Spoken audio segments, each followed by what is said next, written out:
household essentials. Our shelves are stocked with quality items that are sure to impress. And guess what? We're not just great for wholesale. We're also your go-to place for all your food service needs. Located right opposite the Immigration Department on King George V Street in Roseville, we take pride in providing you with an unforgettable shopping experience. Our friendly staff is here to assist you in each and every step of the way. Ready to place an order or have a question? Call us at 316-0184 or 255-6823. And carry, cash and carry, and carry, cash and carry. We can't wait to see you.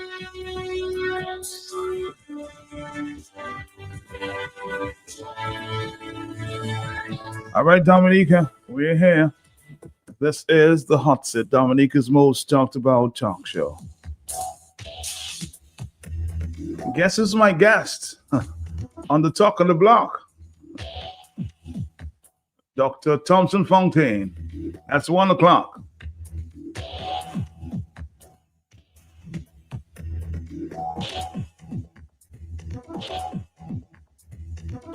We'll talk about that and more. But I want to go back to a conversation we had sometime last week as it relates to land titles or titles for homes. Of course, we've been hearing a lot about in recent times. Some persons have already received. Our government is working on titles, especially for the people there in Bellevue, Chopin, the government settlement.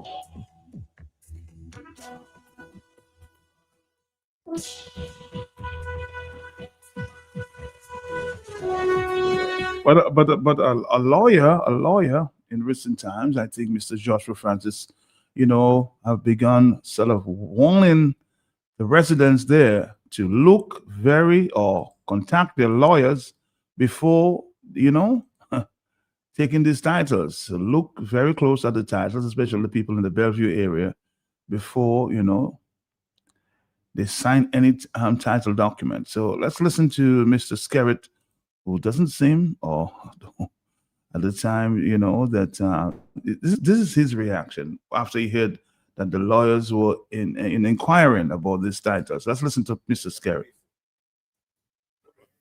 Yeah. I was called by a lawyer, right? And it appears there's some issue going on with the issuing of the land titles in the Petersburg and Bellevue area. And he was advising the constituents there, the people there, not to sign any document before they refer to their lawyer. Is there anything that we don't know about that is going on there in Bellevue? You should ask the lawyer what to do. You should ask the lawyer what does it mean? The government gave somebody a house that they had to pay for. All right. In most countries, this home will remain the property of the state until the person dies and it's passed on to somebody else. This government has taken an extraordinary decision to facilitate Dominican citizens who have received a home at no charge to them, a title. Okay? And we have gone further and we have brought in an attorney to specifically give attention to this process. And there has been good diligence. The cabinet has approved a number of them. And this week in cabinet, we approved another 15 or 16 to process. And progress is being made. It's interesting, Matt. The same lawyer We're the ones who were selling them, government give you a house and no title. Now that the people getting a title, they're telling the same people, do not sign the document to receive a title. All of them are going around. Oh, we fool the people. Same thing they were saying when I said to people up in the Savannah and Joburg that we will build homes for them. People question the truthfulness of my commitment. Then when we started building the homes, they said, "Oh, we're getting the money. You won't finish. The money going to stop. You can't finish that. That's too big, a bigger project." It was completed by the grace of God. And then we said to them and other parts of the country that we will grant you titles. Oh, it's a scary line that never happened. And then every time they get opportunity to speak political nonsense, they say, "Oh, no titles for them. Where your title? They give you a house. They not yours. They're going to put you outside." Now that the people are getting the titles,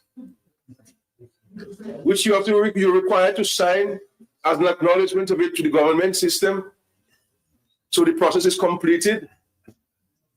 You understand? It has gone through the process in law, and then you sign acknowledging the documentation. Once you sign acknowledging documentation, then it brings to an end the government's responsibility. The title now belongs to you in an undisputed manner, protected by the provisions of the Constitution. That is your property, that you can bequeath to your children. Now the government is keeping to its promise to the people of Dominica. And some stupid lawyer telling them, "Don't sign. Don't sign." I mean, come on. Come on. Don't sign what? Have you seen the document that don't sign? They don't sign, say, I received from the government of Dominica a title in my name. Don't sign that. What are they signing? No, anybody is free to go and consult the lawyer they wish, you know. You understand? They're free to consult the lawyer they wish. But if you're giving somebody advice, you must have the documentation before you to know whether the advice you're giving to the people makes legal sense or even has common sense for that matter. And so we must stop using political gimmicks in this country to confuse the people and deny them of opportunities. And this is something happening in the electoral reform. Instead of political leaders and people in the community encouraging people to go and confer, they're creating in their minds confusion and dissuading them from going to confer. And then they will say the system was wrong, political interference. There's no confidence in this, no confidence in that. You understand what I'm saying? Let us move forward in this country. If everything that we do, we have something to do. You build an airport, people want to stop it. You build a marina, they want to stop it. You build a hotel, they want to stop it. You build a road, they want to stop it. You got plant trees in the gardens, they want to stop it. You build a library and a recording studio and a place where children can go and dance ballerina and local dances. They stop it. Everything that we want to do, we want to stop it in Dominica. And then we go somewhere and we say, well, Dominica should have that, Dominica should have this, Dominica should have that. But talk about things we do that. All right, Dominica. I did not disclose the lawyer then. Well, I can disclose the lawyer now because he's on the telephone with me. Mr. Joshua Francis, you heard the Prime Minister. What should the owners of these houses or lands be worried about as it relates to the titles? When we, you guys have always been requesting titles for these people. Mr. Joshua Francis, good morning to you. How you doing? Mm-hmm. Hi, good morning to you, Matt. How you doing? And good morning to your listeners. Good morning to Dominica. Morning. Matt, I'm doing well. I am doing very well. It is well with my soul. I'm happy to hear that. No, let's stick to the issue this morning as it relates. Of course, jump right on the issue. The Prime Minister is saying there's nothing to worry about. Why should this residents be worried about these titles being signed or that they may have to sign? Well, first of all, Matt, I don't know whether the word worried is the appropriate word to use. I would not use the word worried. I have not used that word in respect to the process for the Petit Savan residents in the resettled area of Bellevue. What I did ask the Petit Savan residents to do is to be careful, to be vigilant, to be judicious, to be circumspect, to be wise.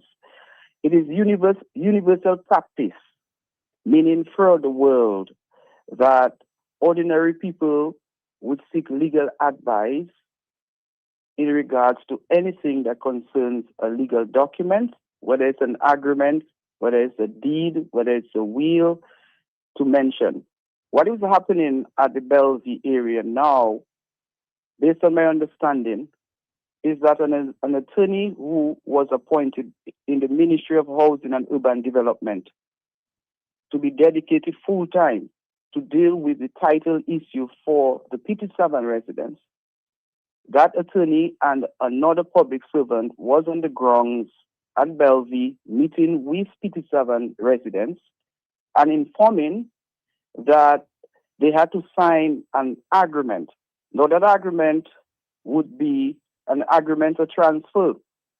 And at some point, they would also be required to sign a memorandum of encumbrance. Now, clearly, Matt, an ordinary person will not understand those terms. Ordinarily, an ordinary person would not even pay attention to what he or she is signing, because most beneficiaries of those housing through the housing program just take it for granted that the Prime Minister of Dominica has indicated that a certificate of title will be issued to them. But there is more to that, Matt.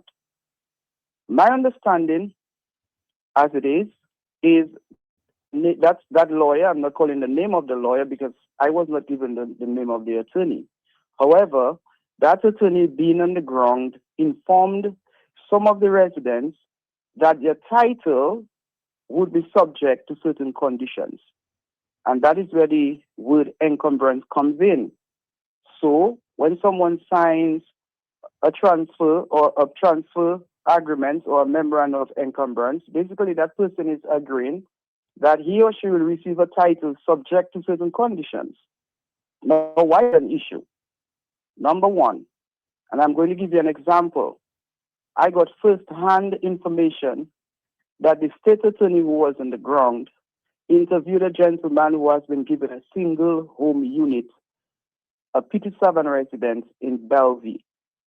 The attorney in the interview questioned that individual whether he had any children, and he said no. She went on further to ask him, do you have a spouse? He said no. She said, well, based on the information that I have, this is consistent with the answers that I got from you. And in these circumstances, the state will give you life interest in that home unit. Now, again, an ordinary person may not understand what is a life interest. So at that stage, the attorney questioning that beneficiary in the presence of others, first of all, that was unethical to ask those questions in the presence of others. And most importantly, the question of, so if you were to be given the house, who would you leave the house for? And the man went on to give an answer. Now, in my view, questions like that are to be asked to anyone as an attorney in private and in confidence. So that's one issue. But here it is, this man is being told that he would be given life interest. Now, this is a man who owned a house in Petit Savan. This is a man who may have had a certificate of title for his home. A certificate of title, as we know, is an asset. When one has a certificate of title and it has no encumbrance, it means that he can use that title to obtain a loan. It means that that title can be used for the purpose of selling his or her property. One way or the other, when we have a certificate of title without an encumbrance, we can use it for our benefit. So let's contextualize what's happening with the Petit Savan people in the Bellevue area. As we know, Tropical Storm Erica struck Dominica, and the Petit Savan area was affected more than any other area, in that there were loss of lives, destruction of property, and so on and so forth. The government of Dominica took it without any scientific survey without any scientific analysis of land use in Petit Savan, decided that they would relocate the Petit Savan residents in Bellevue after much contemplation. The Petit Savan people will move to Bellevue. To this date, the government of Dominica has not gone into the House of Parliament to legislate or to declare within the legal provisions that Petit Savan has been declared as a disaster zone. Now, what were the consequences besides the people being relocated to Bellevue? There were persons with mortgages, Petit Savan people with mortgages, and because there is no legally registered document in Dominica saying that Petit Savan is a disaster area, those loans had to be serviced. Of course, some people defaulted on those loans because the movement of utility companies on Petit Savan has caused the value of Petit Savan lands to decline. I don't know whether any bank right now is honoring a certificate of title from Petit Savan because naturally, without Dowasco water, without Domlec electricity, without Flow and Digital telephone services, the value of the land would have plummeted. Hence, the Petit Savan people are denied the opportunity to use those certificate of titles, and they also have to pay their mortgages. Some would have stopped paying, and therefore their credit worthiness would have been affected. So having said that, Matt, the Petit Savan people have all the reasons in the world to be concerned about what they are being asked to sign. And as an attorney, my advice to the Petit Savan residents is do not sign any legal document unless they get independent legal advice. And that is a practice in the bank, Matt. If you were to go to any of the banks right now to apply for a loan and you are presenting a certificate of title as security, though the banks have their own attorneys, they would ask you to get independent legal advice. And the need for independent legal advice based on judicial practice has been around for a long time. So asking the Petit Savan persons to get those documents which they would want them to sign and to consult with their lawyers would be based on universal practice. There's nothing wrong in that. So to hear this verbal diarrhea from the Prime Minister of Dominica, it's once again... You say verbal diarrhea? People. That's what you yes, said? Because all what he said is irrelevant in context to the importance of seeking independent legal advice, making a comparison with the electoral reform process, saying that we do not want progress for the people, we want to stop everything. The Prime Minister himself knows very well what he said is untrue. He's the one who's trying to put a veil over the eyes of the people. He's the one who wants to manipulate the people of Dominica, to control people. You understand? Because, Matt, the Petit Savan people have been denied the use of their certificate of title for the last 7 years. So every man who owned a certificate of title, any woman who owned or owns a certificate of title for property in Petit Savan would not have been able to use it for the purpose of advancing himself or herself. And the denial, or up to this date, after 7 years, not being able to get a certificate of title for the property at Bellevue is an opportunity loss. Imagine if you had a certificate of title 7 years ago. Within that 7 years, maybe you could have taken that certificate of title to get a loan, to send your child to study, to open a business, just to mention a few. So I will repeat, the people of Petit Savan should consult with their attorney before they sign any agreement whatsoever. Because in that agreement may have certain conditions which are adverse to the people. I have not seen the document, that is right. But I don't need to see a document to tell somebody that before he or she sign any agreement, it would be wise to get a lawyer to review the document. That is basic. Do you feel or still believe, Mr. Joshua Francis, that we've heard from many politicians that these apartments are being dangled like carrots for a vote? Well, yes, Matt. We are dealing with a prime minister who is known to create a situation that is not really there. That is what we call deception. That is what we call trickery. I think by now every Dominican would appreciate that what we hear is not what it always is with that prime minister. We know that we are sitting on the edge of a general election. It could fall anytime. And there has been a heightened effort by the government of Dominica to be on the ground in the P7 resettled area and to speak about titles. Now, nobody is denying that the government of Dominica has given the undertaking to give titles to those beneficiaries. Nobody is denying that. And nobody wants to stop that.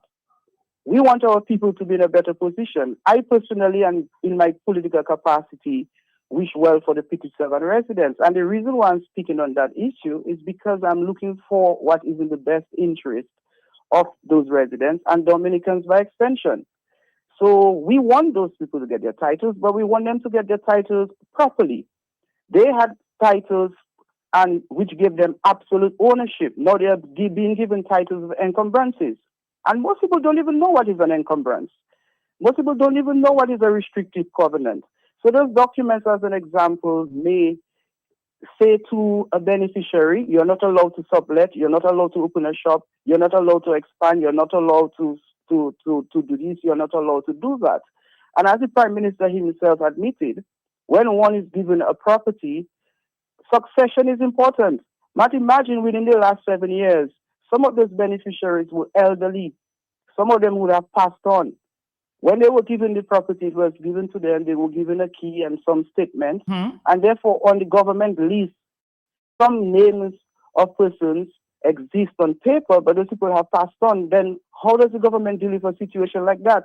If the government takes another 2 or 3 years to allow the people to get their titles, the issue of making wills are important. And we have had instances, Joshua. I mean, that's no secret that when you die, sometimes your family member just think it belongs to you, but these apartments have been taken away and given to other people. But exactly, Matt. Exactly. That is why the people need to know what they're doing.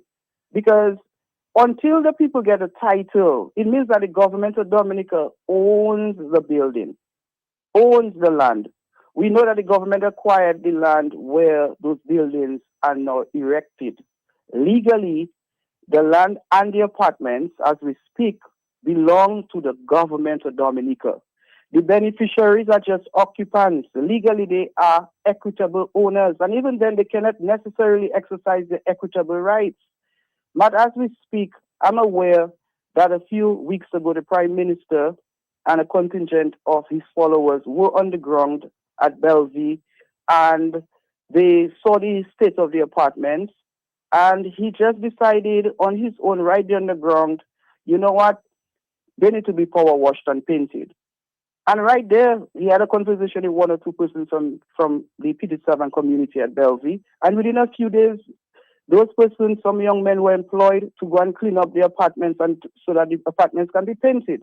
Now, that is how we have the head of state, the executive, the head of executive in Dominica operating. In most countries in the world, in a situation like that, there would be policies for maintenance of the apartments. We're not aware that the government has put any committee in place for maintenance of those apartments. We're not aware that the government has allocated funds for the maintenance of the apartments. So what we're going to get in the supplementary estimate or during the budget address, mention will be made that X amount would have been extended for painting and power washing, etc. in the P7 community. So I want the P7 people to understand that they are occupants, they are not legal owners of those apartments. And to become the legal owners, they need to know what they're signing. So I will not relent and I will not apologize for making that statement. And any right-thinking Dominican hearing me this morning would agree that the advice that I would have given and given to the P7 people are basic advice. It is an advice that is given to anybody, anywhere in the world. If you are going to sign a legal document, it is only appropriate that you seek legal advice to know what you're signing, because once you sign, there may be no turning back. If you're in an apartment and you sign a document giving you life interest, what that means is that you would not be able to will that property to your children and your grandchildren.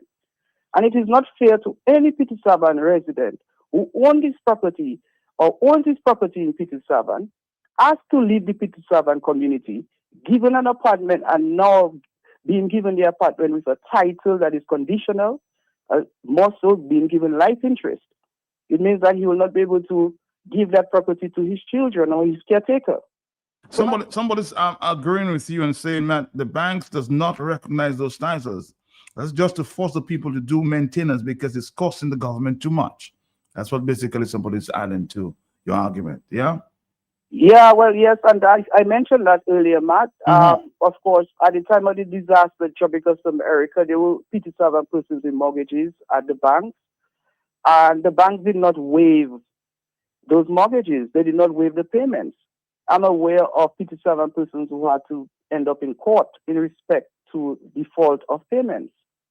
So the government did not organize this beyond the antics and the political hype. It was not organized properly, and it is not being executed properly. In addition to that, Matt, if you recall, the government spoke about having a model community at Bellevue. There will be a market. The structure was built. To this date, not one dashing has been sold in that so-called market. If you go to Bellevue now, the PT7 resettlement community, you will see the structure which was designed to be a market. If you look at the mall, as it were, you realize that the building needs repair or painting. And if you go in there, the economic activity in there is not anything to shout about. So the government of Dominica has fallen significantly short of what it promised to the PT7 residents. And it is for the PT7 people themselves to take responsibility for their lives and their children's lives. They have already left PT7. They are now at Bellevue. And we have a government telling them, do not seek legal advice.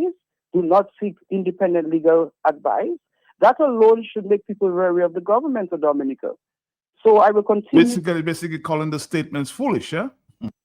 But he's the one who sounds foolish. He's the one who sounds politically naive. He's the one who sounds like legally empty and vacuous. He's the one who is ridiculing himself.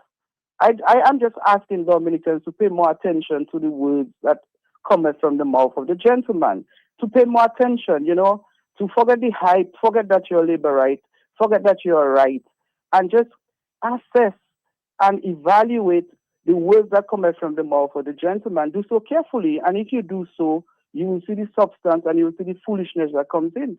There are times the Prime Minister makes sense, and there are times he does not. But it's not for me to make any judgment of his utterances. It's for the people of Dominica to make that judgment and to make the right call and to understand that what I'm saying is basic. There's no legal mechanics in that. There's no legal wisdom in what I'm saying. That's just basic. Joshua Francis, again, thank you very much. Again, calling to Joshua Francis, get your lawyers involved before signing any document. Thank you, Joshua. Thank you very much. Thank you. You're welcome, Matt. Bye-bye.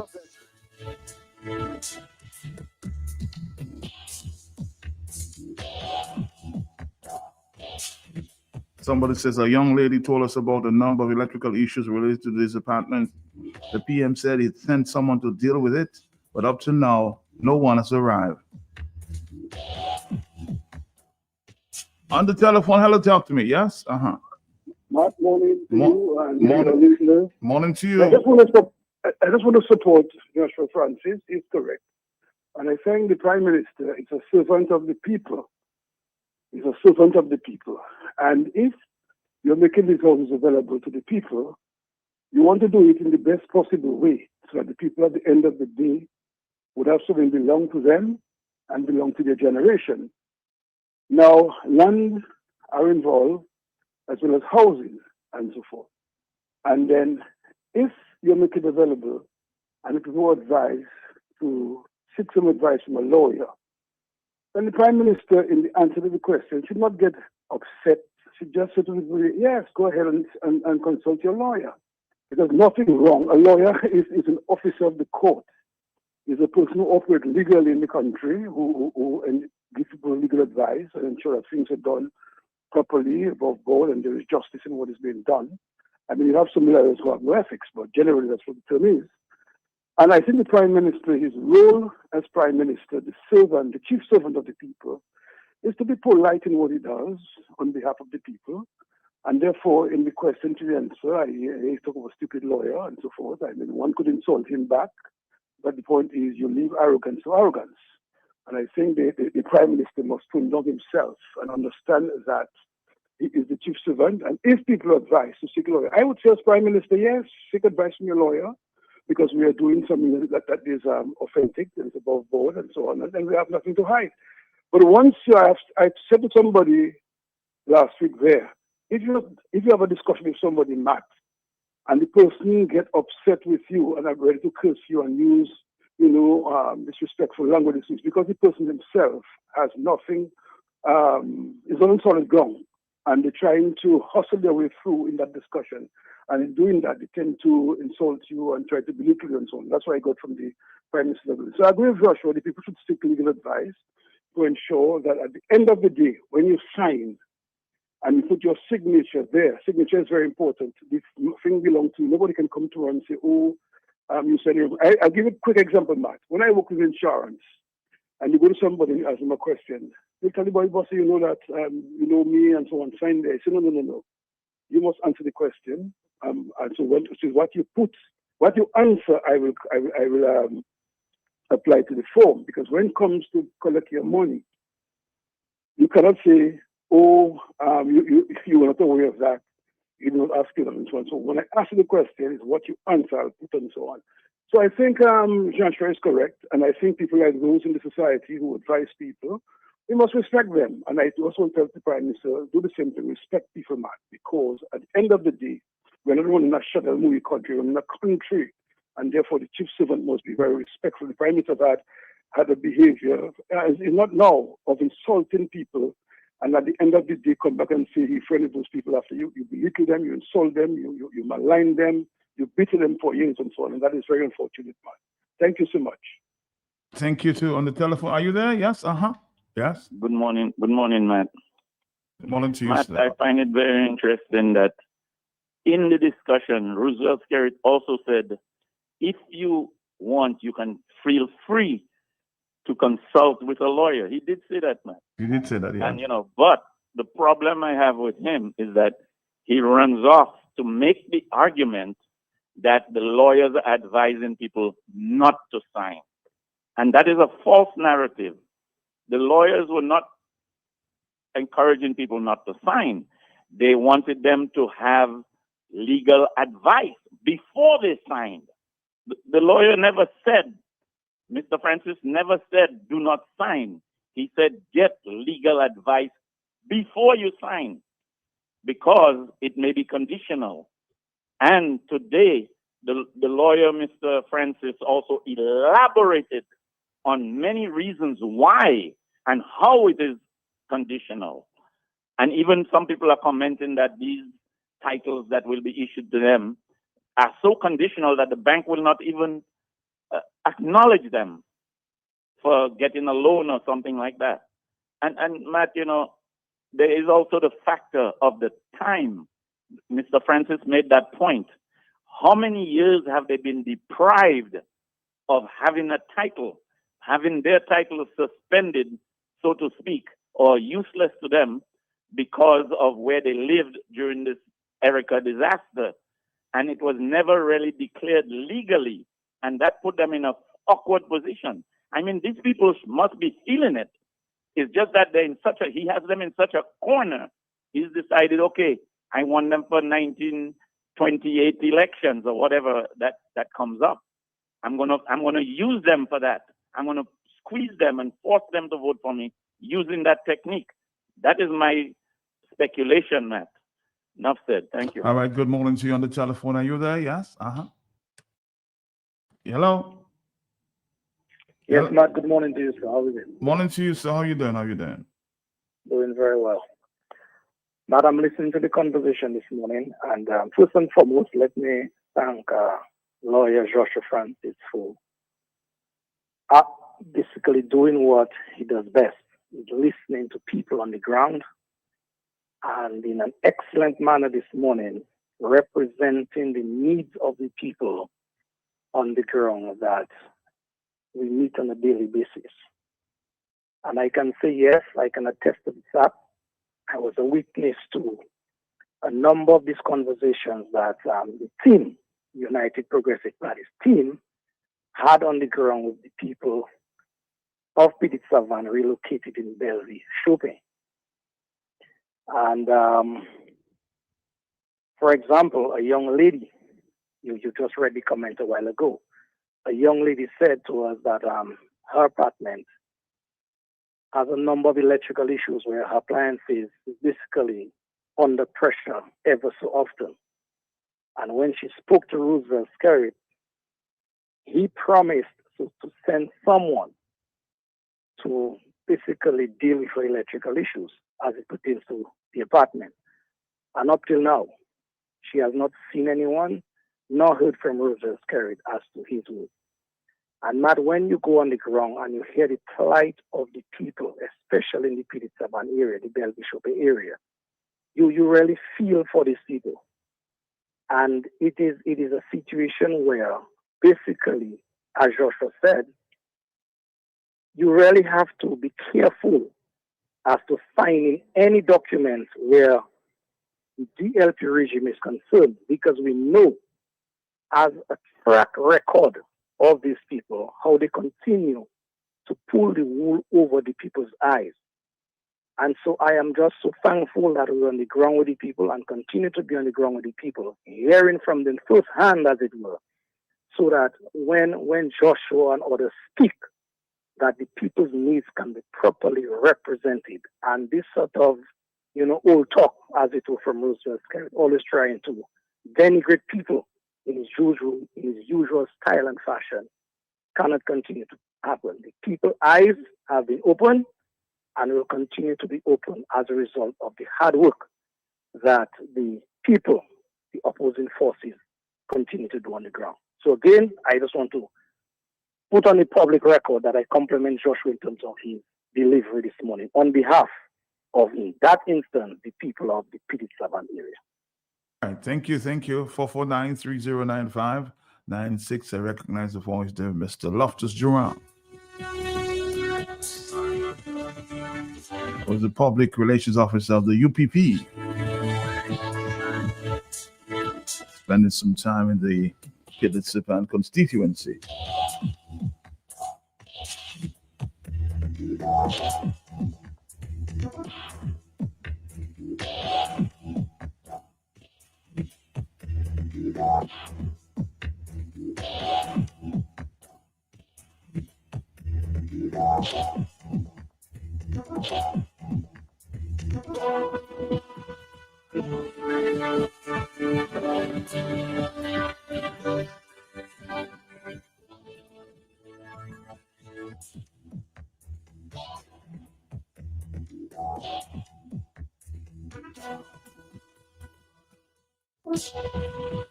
Somebody's asking the question, has there ever been a moment in our history where scores of ordinary people received titles to modern hurricane-proof homes?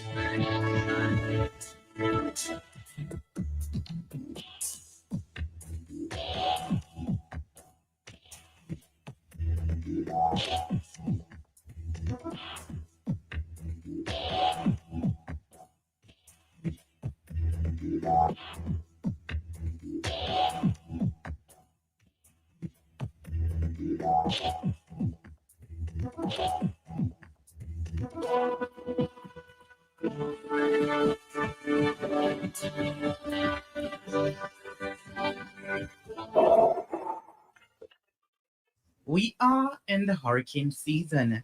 Stay informed by tuning in to Q95 FM radio for updates on the storm's path and any evacuation orders. Knowledge is power during a hurricane. I was called by a lawyer. Fuel your farm with premium animal feeds at Blue Box. We're excited to announce a major expansion to our lineup. Blue Box Farm and Garden Center is now your go-to supplier for high-quality animal feeds. From poultry to livestock, we provide the specialized nutrition your animal needs to thrive. Our feed portfolio includes poultry solutions, swine care, small pet and livestock. Visit Blue Box in Roseau on the corner of Hanover Street and Drury Lane, or Blue Box Goodwill, 66 Federation Drive, Goodwill. Let's bloom together. Need one trusted place to stock up for your home, shop, or business? Fine Foods Inc. Distribution has got you covered. From dry goods and frozen foods to your favorite drinks, alcoholic and non-alcoholic, plus all the household must-have. We've got it all under one roof. We're right here in Jimmy Dominica, and yet we deliver. Whether you're running a supermarket, a corner shop, a bar, or just like your pantry full and happy, Fine Foods Inc. brings you the best brands you know and love. Great prices, top-tier service, trusted products. At 255-6810 or 316-0164, or drop by our Jimmy location to check out what's in store. Fine Foods Inc. Fine Foods Inc. The biggest distributor for the biggest brand. Let's go to the telephone. Are you there, caller? Yes? I say praises, thanks, blessings, and glory to all those who sacrifice their personal safety and security, trying to elevate mankind to humanity. Mr. Pelty, blessings to your family, sir. Blessings to you. Blessings. Give thanks. I give thanks. Matt, I want a lawyer to advise me because I want to take Skerrit to court or the government to court. Matt, that level of abuse in the country, Matt. Matt, I'm talking about my $6,666. I have all my documents there. World Bank gave a grant and all of that. You have heard me many times. I agree. I don't take Skerrit to court because he's the government. Well, I'll take government and Skerrit to court. Matt, you remember one time it was on video as well. It was a video where Skerrit and Kyrie saying the buildings are 100% government owned, Matt. I remember that, yes. Matt, it's a crime. How can you use the passports of a country, sell them, and the proceeds, Matt, for you to build apartments and say it is not the people own? Matt Lee, Blood, Patrick, John, Edison, James, Mitch Charles, all of them build apartments and had the people receive their certificates of title, Matt. Isn't that so, Matt Pelty? Yep. And they did not have passports to sell. They were not selling passports. Matt Skerrit is so lavish and abusive and ruthless, inconsiderate, heartless, merciless, wicked, and brutal, Matt. Skerrit think everything he's doing is a joke. So now he come with a one-party state, Matt. Okay, he's talking about a government of national unity, but it's after the upcoming elections. So you want a one-party state? I think the U.S. might just use that, or the Interpol, to justify picking him up like Maduro, and I hope so. Matt, I am just saying, I listen to Joshua there. Matt, you cannot be playing that kind of Russian roulette kind of game with poor people. They don't know if they go in, if they come in, they don't know the next squeeze of the trigger. Might be a bullet because they don't know how many bullets in the chamber. You know, the people are indecisive. They're weary. They're frightened. They don't know what you're going to do to them next. He's holding the people under duress. He's holding them hostage, Matt. And all of a sudden, everybody just have to sit down there and let me give thanks to Mr. Gregor. And I tell him, I say him technically, while I did not tell him that, but boost up your security details. Your businesses, your whole family need to protect all yourselves because all you're up against Navy SEALs and snipers, criminals within the structure of government. I don't say police. I never say police yet. But Matt, I am just saying that level of abuse. Can you imagine, Matt, 7 or 8 years now, Maria, the whole workshop was just decimated. I brought all the evidence. Where I supposed to get assistance, I spent over $2,000 to meet 8 requirements. I met it. Esther Thomas, sorry for even mentioning your name. I know you retire now. She was the PS then, Matt. Everything work in order. And Skerrit say take the money, send it in a road project. He will check costs. Like as if it's some fowls he have in a cube, and you have to send rice for them. But they can stay hungry still. When he come back later, he'll send some rice for them.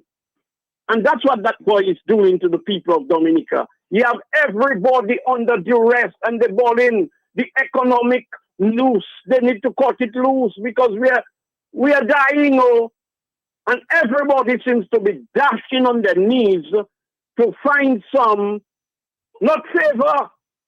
It is rightfully belonging to the people. And that man, Matt, I used to call him criminals and all things, but for your sake, I try not to get too much trouble with you. But the man saying, when are you finished, saves all your money, you know. The man saying that for years, you know. Spending Dominicans' money to do things for Dominicans and making them believe it's a favor he's doing them. So he's saying, When not the finishes or the money. That is criminal, Matt. That is criminal. So I seen grown men groveling, hoping that they get maybe $500,000 or $2 million or whatever for them to make an A of themselves. And I am really in a fighting mood, Matt.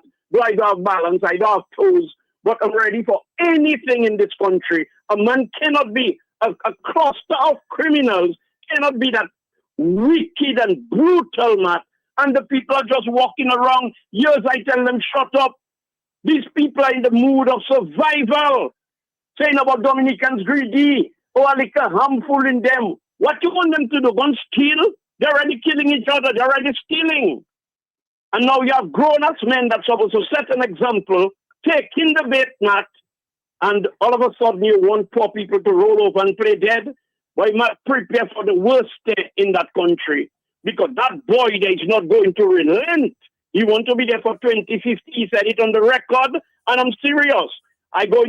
When I make a little money, I going to consult a lawyer. I want to know how I can take Skerrit to court or the government to court for my $6,666.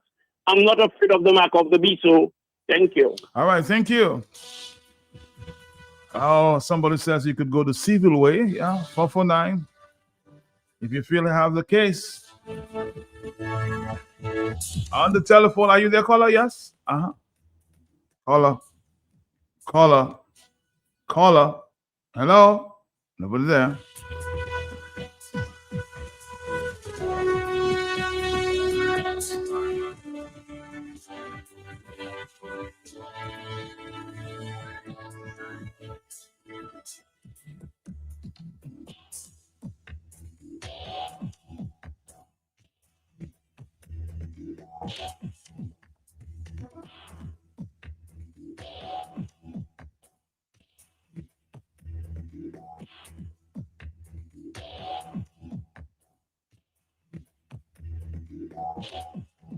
Let's take a voice note here.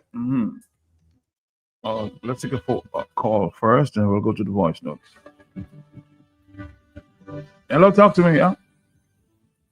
Good morning. Morning to you, sir. This is I love to say my name. My name is Bernard Morrow from Massat. I realize that. Yes, sir. I know you realize that, man. Let me ask you: are you aware that this guy, I call him this guy, I won't say Prime Minister, this guy, have he called the PD7 people and find out who have loans in the bank and pay them and pay it off for them? I'm sure you may have, I'm sure maybe you have some information about that because it's public knowledge. A lot of people out there owe the bank because they just can't go back to their lands in Peninsula.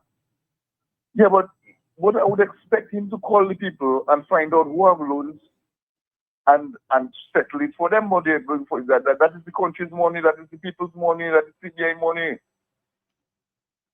That is not his personal money. So you're saying the Prime Minister should pay off the loans? That's your point. Just pay off the loans. Yes. The mortgages. Without a doubt. Without a doubt. Matt, have a blessed day. Have a blessed day.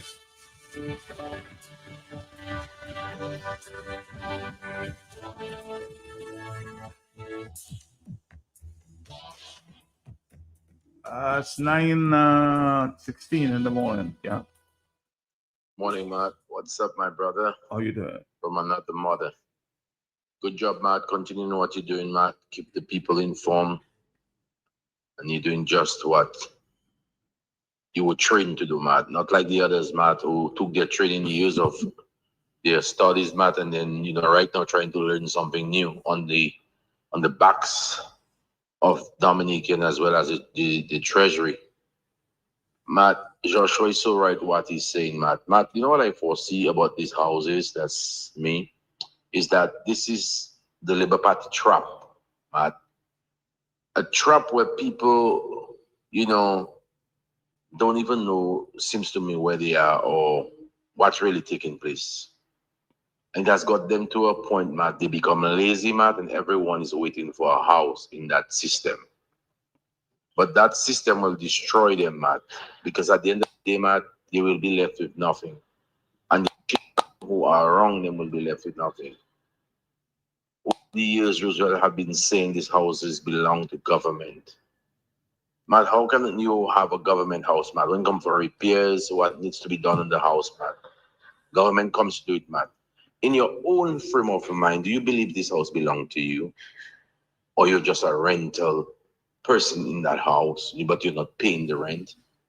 You're paying the rent on your vote. Your voting is your rent to keep this man in power.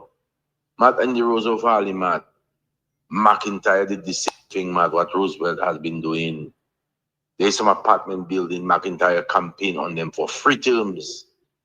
His brother came in, could not come, he campaigned 1 on it without nobody contested him.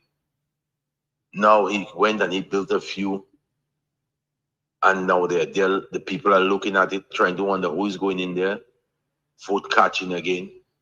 I remember his wife went to up in Girardel area where she had 15 houses, and at the end of the day, 15 apartments, and you had over 550 people applying, Matt, for the houses.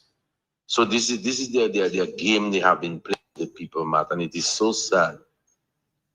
For after we came out of the slavery, Matt, we were delivered, and right now brought back into slavery, as Bob Marley said, mentally, Matt, and even physically, Matt.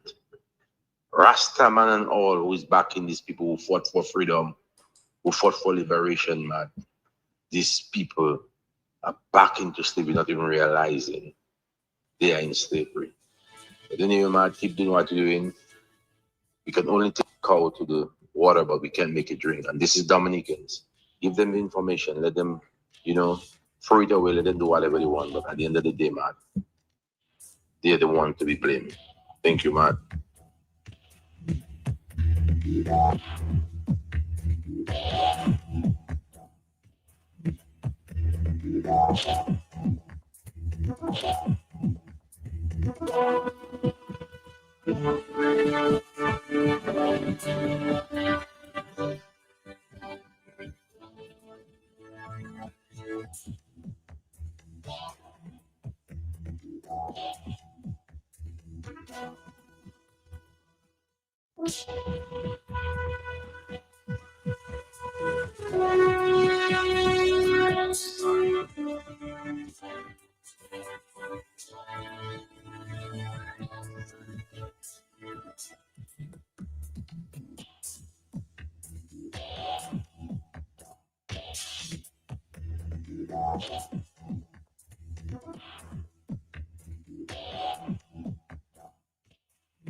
Hey, what's up, digital family? Let me ask you something. Ever notice how paying a bill always feels harder than it should? Passwords, logins, trips to the store, all that time and effort? Yeah, nobody has time for that. Sweet and simple. Introducing SwiftPay, the fast and secure way to pay your digital bill online in 3 easy steps. And the best part, you don't have to log in. No app to download, just straight business. Anybody can use it. Once you have your account number, you're good to go. Here's how it works. Step 1, enter your account number. Step 2, add your contact information to get your receipt. Step 3, enter your card details and submit. And just like that, payment done. Quick, faster than a Swift Sport on a highway. Now you might be wondering, is it safe though? Of course, this is Major Mistake approved. SwiftPay uses the same secure system as the MyDigital app and meets international PCI security standards. That means your information is fully protected, no funny business. Pay with Visa, MasterCard or American Express, credit or debit, easy. Once you're done, you'll get a success page that's your official receipt. Download it, save it, or get a copy by email or SMS. Just remember, make make sure you enter the correct account number because your payment goes exactly where you send it. And no, SwiftPay isn't replacing the MyDigital app. The app is still there for full account control. SwiftPay is just for those moments when you want fast, no login, no hassle payment. So next time your bill is due, don't stress. Go online, use SwiftPay. 3 steps, no login, instant payment. Simple, secure, swift. That's SwiftPay for you. If you know quality, then you must know the manufacturers of Dominica's finest rums. Belfast Estate Limited, over 80 years leading the industry with exceptional standards and formidable customer service. We present the manufacturers of BB Rum, Soca Rum, Red Cap Rum, Cask Rum, and the signature Belfast Estate Rum Punch. With island-wide distribution daily, Belfast Estate Limited has cemented its mark as the distributor of choice for products like Eldorado range of rums and creams, Kubali Bear, Corona Bear, Guinness, Root Boy drink, and of course the Sunglass juices, Thomas Snacks, Vitamalt, and Pine Hill juices. Call the office at 440-7032 or visit the distribution outlet at Jimmy Dominica. Follow on Facebook or Instagram at Belfast Estate. Belfast Estate Limited, your leading manufacturer and distributor of rums in Dominica. Ooh, oh, oh, KFC. Ooh, oh, KFC. Looking for some place to go. Emails for so. KFC. Grab your family and your friends. Join in the experience. KFC. It's the place to be. Made for you and me. KFC. KFC. It's finger licking good. Auto Trade introduces our newest line of lubricants, Valvoline, America's first branded motor oil. Valvoline has been formulating and improving motor oil longer than any other brand. From the world's first racing oil to the world's first synthetic blend, Valvoline has been trusted in engines around the world for over 150 years. Make the switch today. Choose Valvoline, the original motor oil. At Auto Trade, we only recommend the best in quality because at Auto Trade, it's more than a vehicle. It's a relationship. Valvoline lubricants, now distributed by Auto Trade.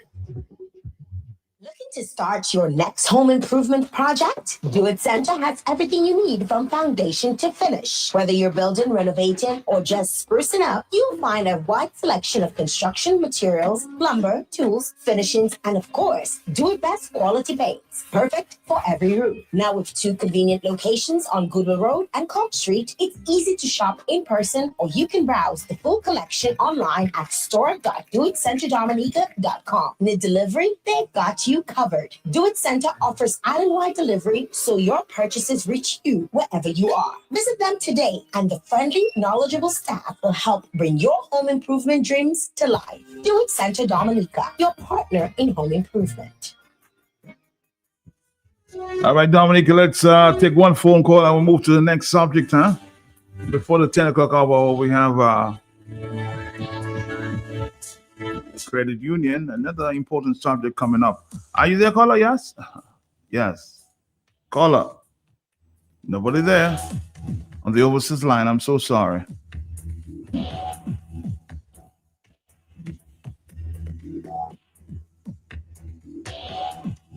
Well, Dominica, we heard on the weekend that the Honorable Miriam Blanchard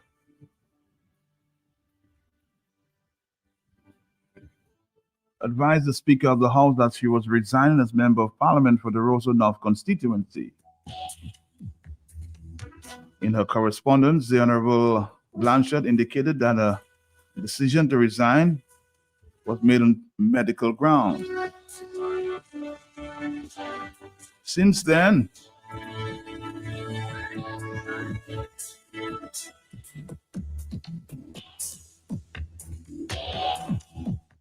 we have seen a post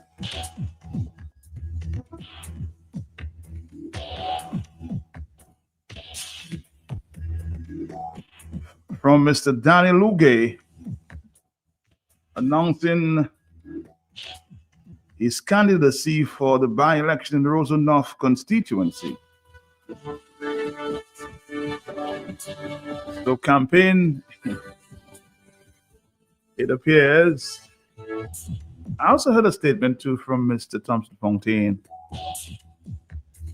I haven't gotten access to it, but we'll be talking to Thompson Fontaine a little after 1 o'clock this afternoon, so we'll speak to that. 449 on the telephone. Yes, so there's a by-election scheduled maybe sometime in September because we have the resignation of Miriam Blanchard.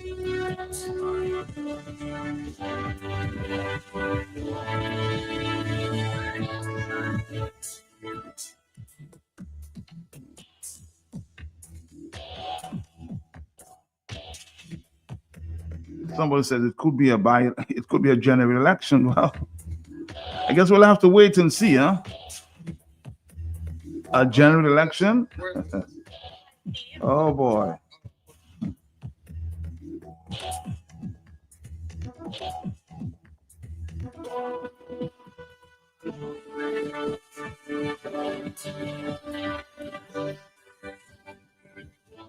One would have thought that the announcement should have come from the executive in terms of the candidacy. Should have come. That's what some people are suggesting. Should have come from the executive of the United Workers' Party.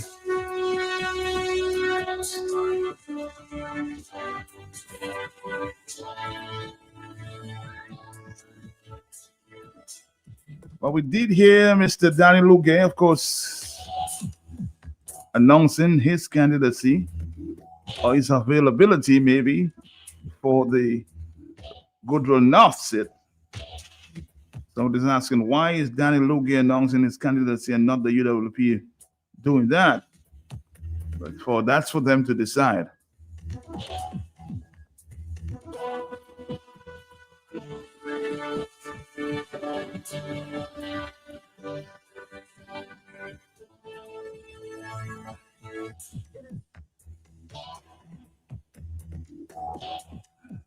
Let's go to the telephone. Well, so according to Danny, he seemed to be the one on the ground doing the campaigning. So maybe he's the candidate. Hello, talk to me. Yes.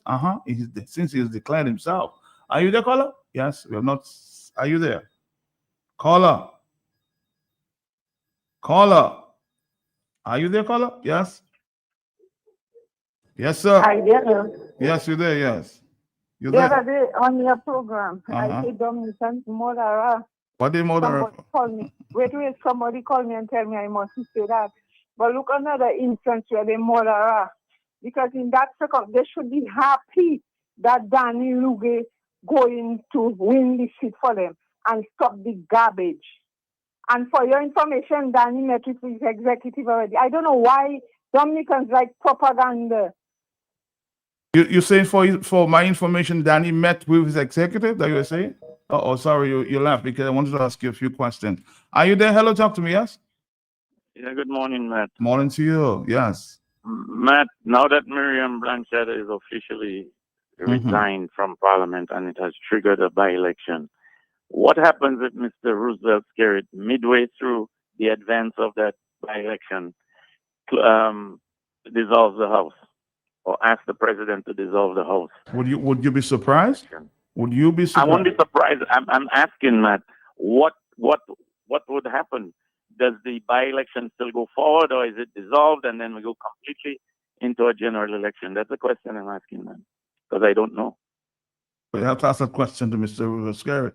449-3095-9697. These are the numbers to call. 449-3095-9697. Okay, or 616-4257. These are the numbers to call. Very interesting.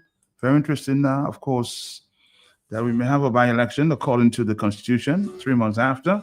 Oh, somebody's just indicating to me, Mr. Skerrit might just call a general election. Do you think he wants to call an election there in the Roseau North constituency?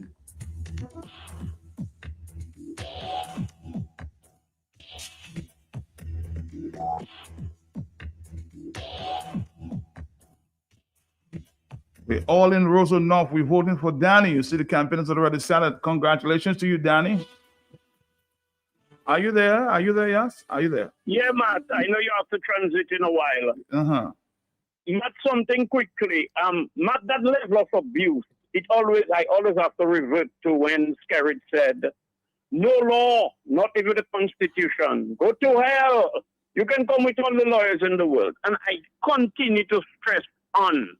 I've said it through the years. You see me with facial expression, body language, tone, wording, and context and all of that. I did not go to school, but I learned everything, almost everything on my own. A lot. Matt, that level of abuse pertaining to this housing revolution, and I was asking Claudia Stanford, in the Kalinago territory, it must be a housing warfare. You know the same thing that happened to Monster B. Brother happened in the Kalinago territory, Matt? I wasn't aware it happened in the Kalinago territory. I was not aware. No. Yeah, well, Claudia said it a couple of times back on a program, Matt, okay. Because I say, so other places is a housing revolution. In the Kalinago territory, it must be a housing war. That's what the man is doing, Matt, to manipulate every opportunity and try to manipulate everybody to skillfully determine how people are going to behave, how they're going to think, what they're going to say, how they're going to act. So he's going to hold out on you like he's holding out on me with my money. So then all of a sudden he feels he can break me. Skerrit, I can't be broken, my brother. So I am just saying, Matt, even with that thing at Dave Watch, Skerrit was operating illegally, he and the Chinese all the time. Now I do not know how many arms he had to twist in planning. He said he has a permit to operate now, legally. So all the time he was operating illegally, Matt. Who is going to tell Skerrit he has to pay he and the Chinese? And that is the madness in the country. The church is not about God. They tell you the love of money is the root of all evil, but in heaven the streets are paved with gold. Matt, if somebody giving you gold or money, which one would you take, Matt? Well, it depends, it depends on how much gold. No, but if a man giving you a couple bars of gold, Oh, that bars. is more than the money they're Yes. offering you, which one will you take, the bars of gold or the money? The gold, of course, is more money. It was, Because it's more money, so Yeah. you can go and convert that wherever and get much more money than the money the person was offering you. So there's no rivers flowing with milk and honey and all kind of garbage, man. And the shit that is happening in hell, they're not trying to quench it. Nope. And I want to say thank you to that gentleman again. I didn't want to mention his name too much.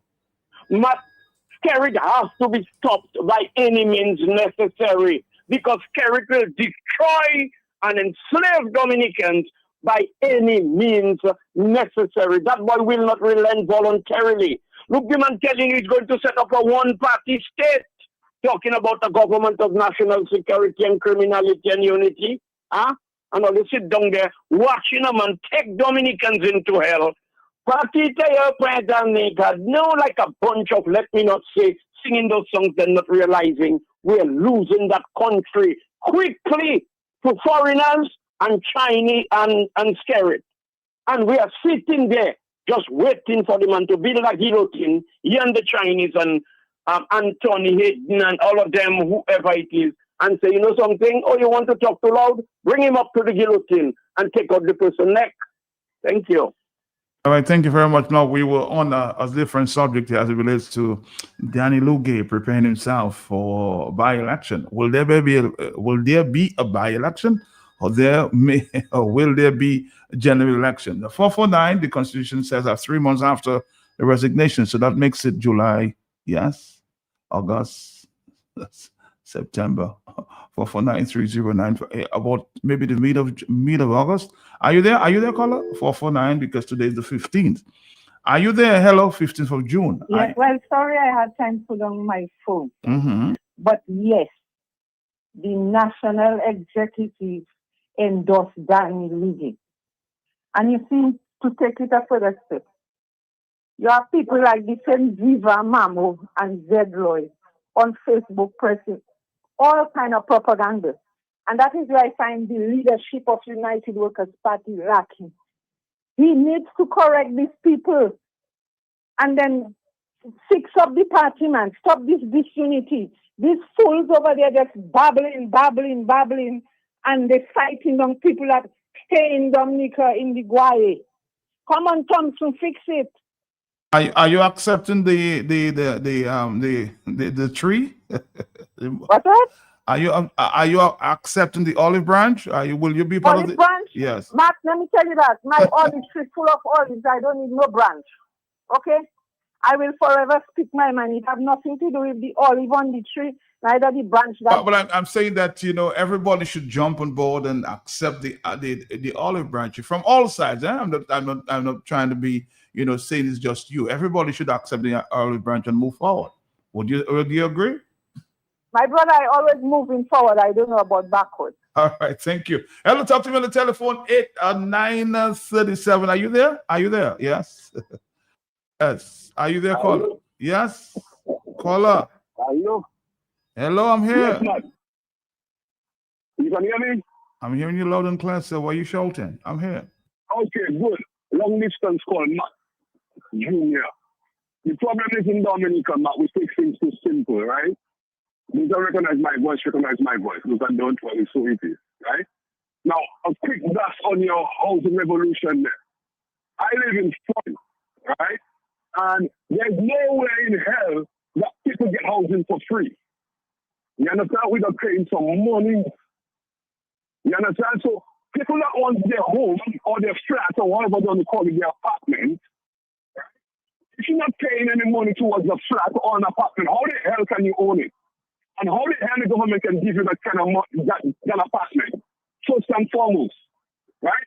I'm not against the housing revolution, but I also believe those people that should benefit from the revolution, first and foremost, should be the civil servants.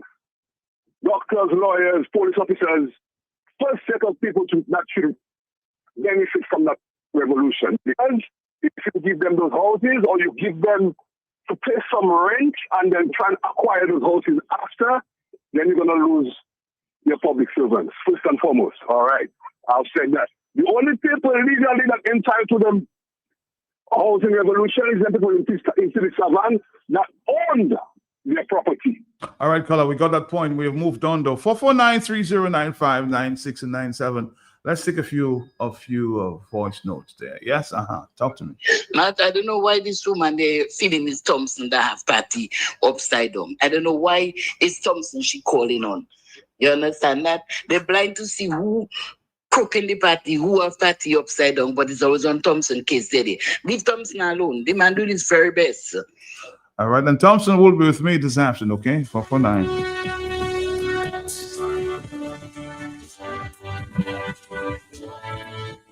Matt, a pleasant good morning to you, man. Morning to you, yeah. Madam tried to call, but that's a normal thing. Mhm. Everybody knows that.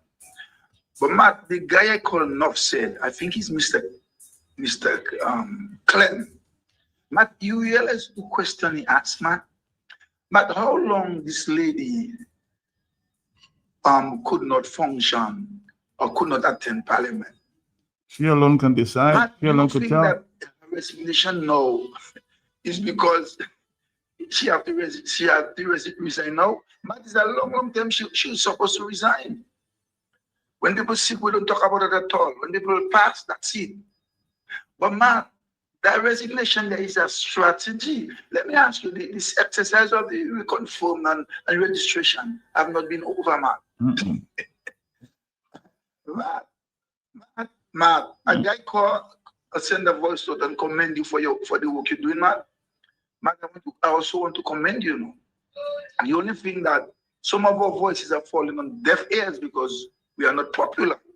For instance, you see how long asking to the community, the whole country, to get people like you, Mr. Lennox Linton, and blessing Matt, even Mr. G. Should I call and say that already? But my voice is falling on deaf ears. It is so clear that some of our voices are falling on deaf ears, right? See what they're talking about Mr. Linton now. I don't care what they have in their party, you know. But see what people are saying about it. That you should even bring money radio again. We don't need him again. Well, man. Dominica is in trouble.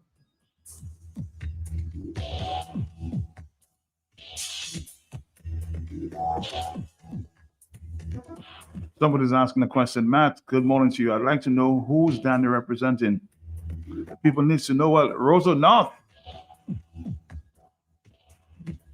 That's what I heard from his own mouth.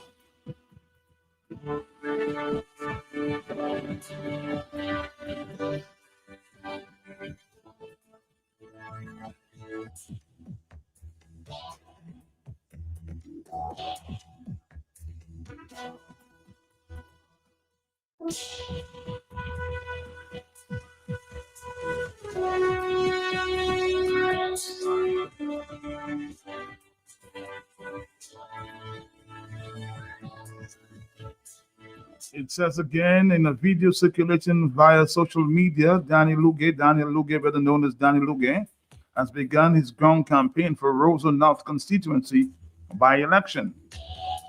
He said the United Workers' Party will be participating in the upcoming by-elections constitutionally bound to take place within 3 months.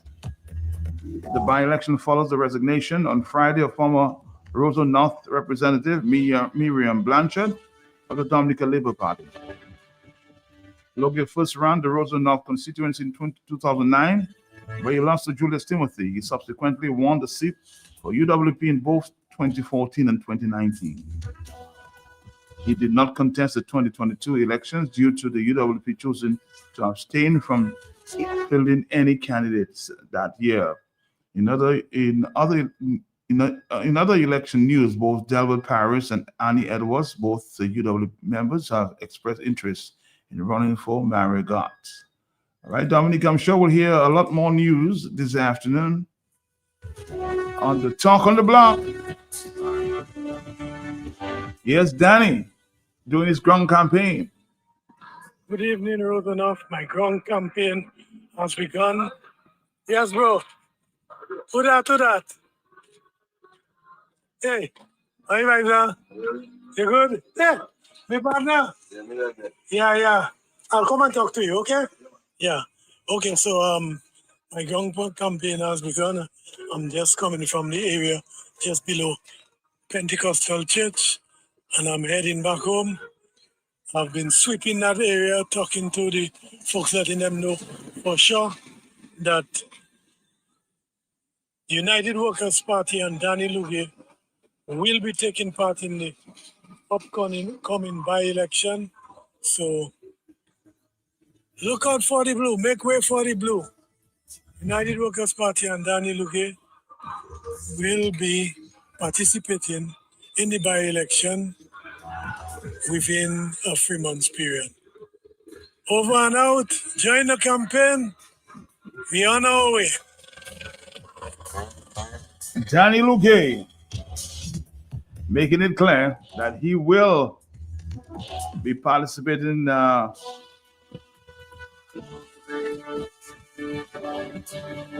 by-election scheduled to take place sometime in September. Some people are now asking questions, would it be a by-election or will it be a general election?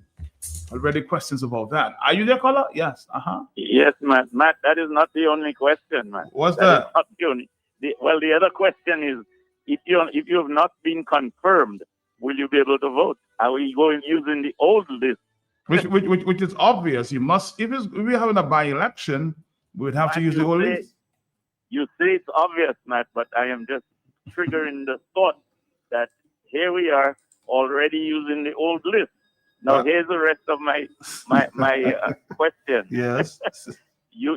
Danny Luge wins the election, right? Right. And just before he gets inaugurated into Parliament, boom, Garrett dissolves it and calls a general election.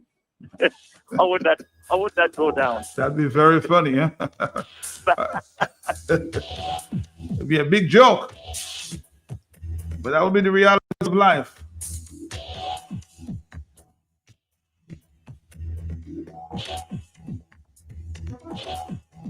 Somebody's asking, man, so people just declaring themselves representing the UWP. I've just been told by somebody who should know that the executive, I'll be talking to Thompson Fontaine, so he will speak to that. Hello, that the UWP, the executive knows what's going on. Are you there? Talk to me, yes? Yes, I'm. Yes, sir. I don't know why people would call for Viva Mamu, who never said she's a UWP or Labour to unite. Is it a she or he? I don't know who's Viva Mamu. I don't know what it is. I said Viva Mamu because the lady that called saying for Viva Mamu to unite the party. Now, you asking her if she accepted the olive branch, and she don't like the olive branch, and she have an olive tree and all kind of a lily, and she don't be uniting with the party. You understand? And just I was hoping that today you would have played the recording of Pastor Rodney when you're asking the same question about accepting the olive branch. As a pastor, Jesus says somebody has given forgiveness. Forgive them 7 times 7. He cannot say, yes, but I accept the olive branch and let us move on. And he always have an issue with Dr. Thompson Fountain and cannot speak to unite the party and speak on positive. He had a whole biography when you're asking about the olive branch, accepting the olive branch. I just find the UWP people, Dr. Thompson Fountain asked for unity. Leonard Clinton say he accept the olive branch. Let's all come together and let us put those things behind us. Let's move forward. We need to be united for us to take this country. What's the country? You don't want people walking on the streets, you don't have money circulating, you don't have small business suffering, everybody's suffering. We need a new direction. Just put your differences, your ego, your biases aside. Let us unite. Let us move forward in one.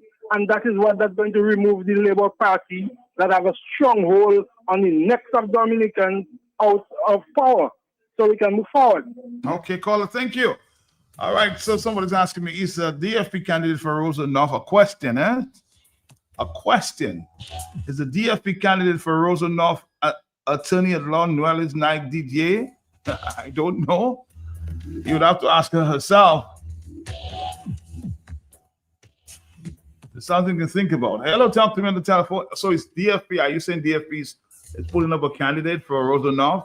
Hello, talk to me on the telephone. Are you there? Yes? Matt, let me deal with your issue. Just now that I just deliberately bypassed it. My apologies. Matt, let me congratulate everybody that want to save Dominica, if that is their intentions. If that's their intentions. Matt, could it be all the garbage and all the stench? Let me rephrase that. I mean not to be rude. Matt, could it be that all the confusion and all the infighting is happening simultaneously, coincidentally, Matt? Other things say where there's a consistent sequence of events, coincidence is absent. For in the laws of coincidence, there is no consistency. Matt, if Danny putting his hat in the ring, and they're going to be controversy, like Delbert and Annie Edwards and all of that, Matt. Matt, I do not believe in the laws of coincidence. I believe people can be quite calculative, mischievous, deceptive, and really crucial when they see there is some profit to be made, money, power, position, prestige. Then the people are completely perplexed and bewildered and confused and puzzled, bamboozled, all that, Matt, the same damn word. Matt, and the people that are there are not seeing there is enough we going through with scary for them to further add insult to injury, Matt.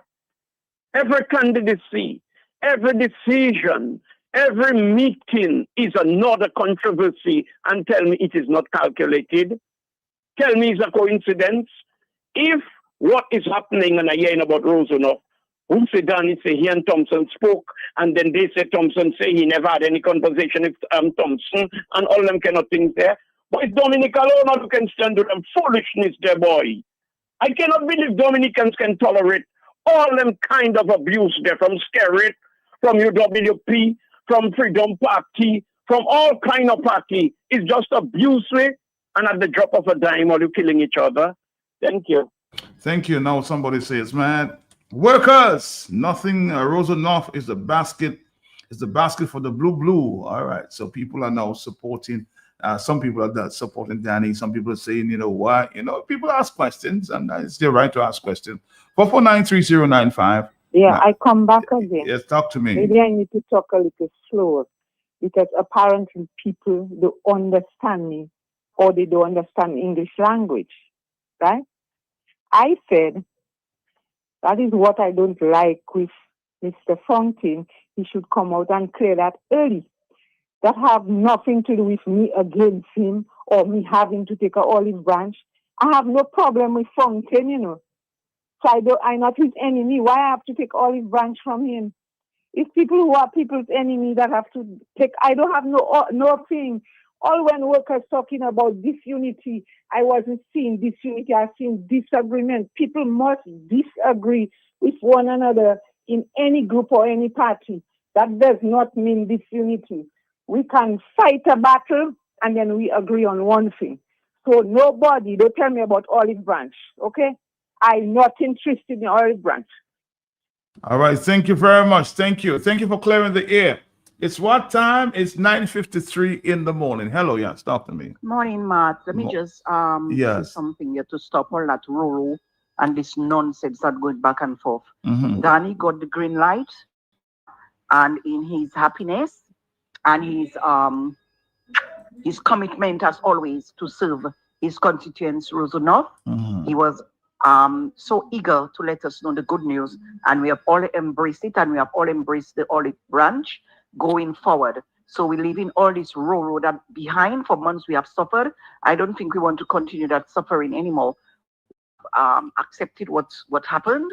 It has gone. It is behind us, and we are moving ahead. And Danny Are you there still? Yes. Luge is the chosen candidate for Rosanov. We all want Danny Luge, and Danny Luge is ready and prepared to work with us.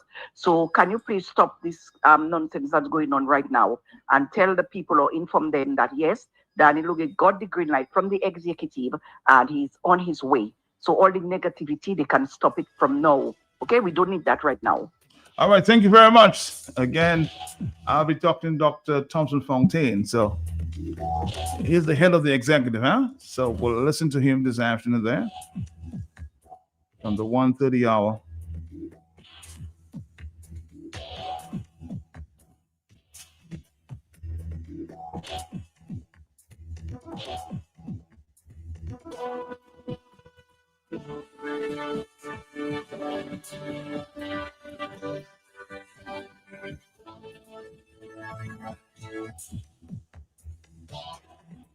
Are you there, caller? Hello, talk to me. Yes. Good morning, Matt. Morning. You. Yes. Yes, Matt. I heard a lady call and say to leave Thompson Fontaine alone and whatever, but I want to tell the same person to please leave Lennox alone, because Lennox not going up for any constituency. Lennox not going up for election, but they just beating on Lennox.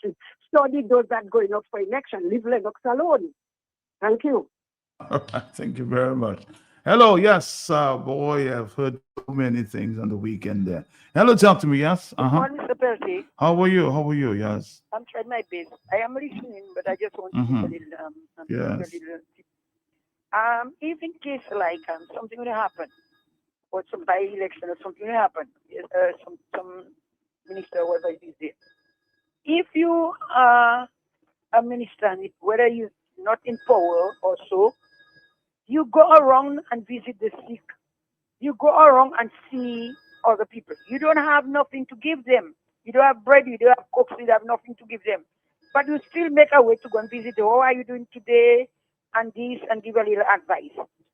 When the people try to see you on the ground passing, even though being only not election time, they will see that you have been there with them, and they will vote you in and do whatever. Sometimes they may not even vote you in. But what some people, just because they're not in, they don't do nothing because they're not doing nothing. Now, when time coming, people want to come in and speak in else. I always say that is what happens many times on the because they don't work, even though summer, winter, out of season, in season. Do what you have to do. When the time comes, the people will know you were there for them, yes. And when it have plenty, you're there. When you don't have plenty. But too many times, people stay away. When they hear things coming, people are to fit in themselves. But let it not be my will. Let it be nobody will. But let God will be done. Thank you very much. All right. Thank you too. Thank you. Let's do this and we'll come back to the NCCU. Stick around. Stick around, Dominica. We're here. Don't forget this afternoon. and you may not be able to predict the scoreline or who will win each game. And you sure can't predict who is the champion. But what is predictable is that Quartz has what you need to watch the games the way you want to every time. It's game on. Quartz, bringing value home.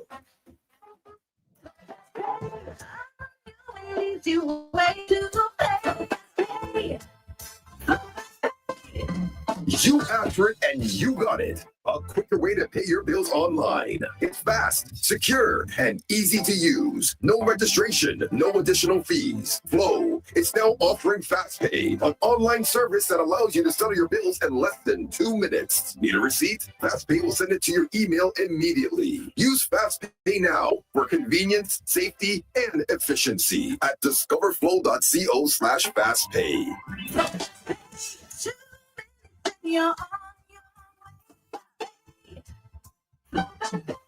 Whoa, fuel your farm with premium animal feeds at Blue Box. We're excited to announce a major expansion to our lineup. Blue Box Farm and Garden Center is now your go-to supplier for high-quality animal feeds. From poultry to livestock, we provide the specialized nutrition your animal needs to thrive. Our feed portfolio includes poultry solutions, swine care, small pet and livestock. Visit Blue Box in Roseau on the corner of Hanover Street and Deary Lane, or Blue Box Goodwill, 66 Federation Drive, Goodwill. Let's bloom together.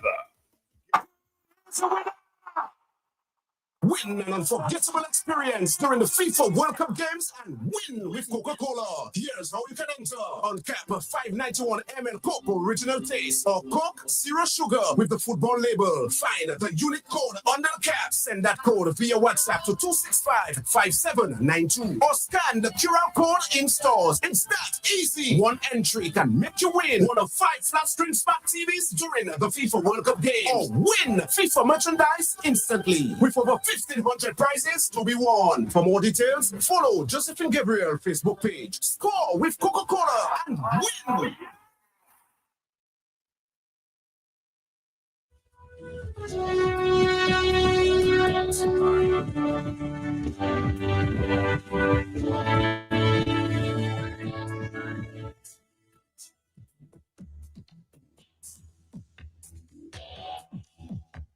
Good morning, Dominica. You're listening to the hottest show in the OECS for sure. On the hot seat. Good morning to your father, Sharpest. I always want you to pray for me, okay?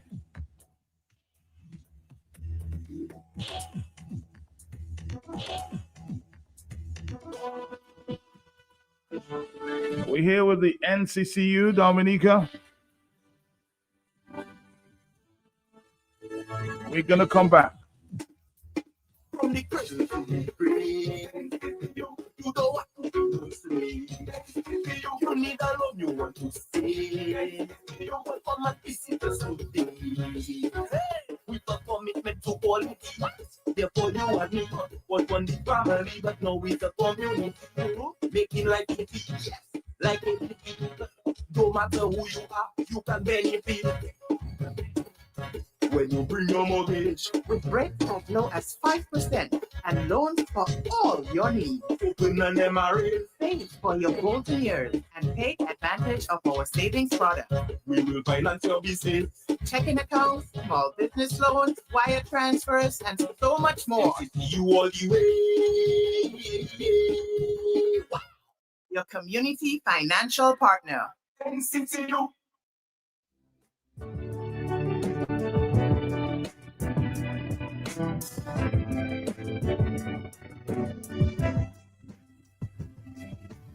Here's a reminder to you. Update your account, keep your details true. When we make requests, please comply too. It helps us protect both me and you and keeps your finances safe and secure. Your data and privacy matter too. Member protection is our promise to you. Together in safeguarding our NCCU community. That's our commitment to you. Sing it with us now. Free.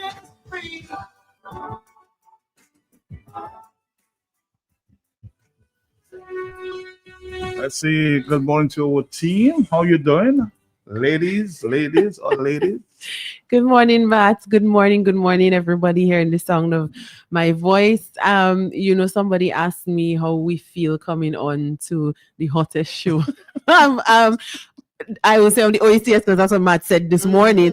And I was like, it's cool. We like coming in smack dab in the middle of everything. You always bring the waters. We have to cool it down a little bit. And I mean, what we're speaking about is important stuff as well, too. So many topics to talk on in Dominica.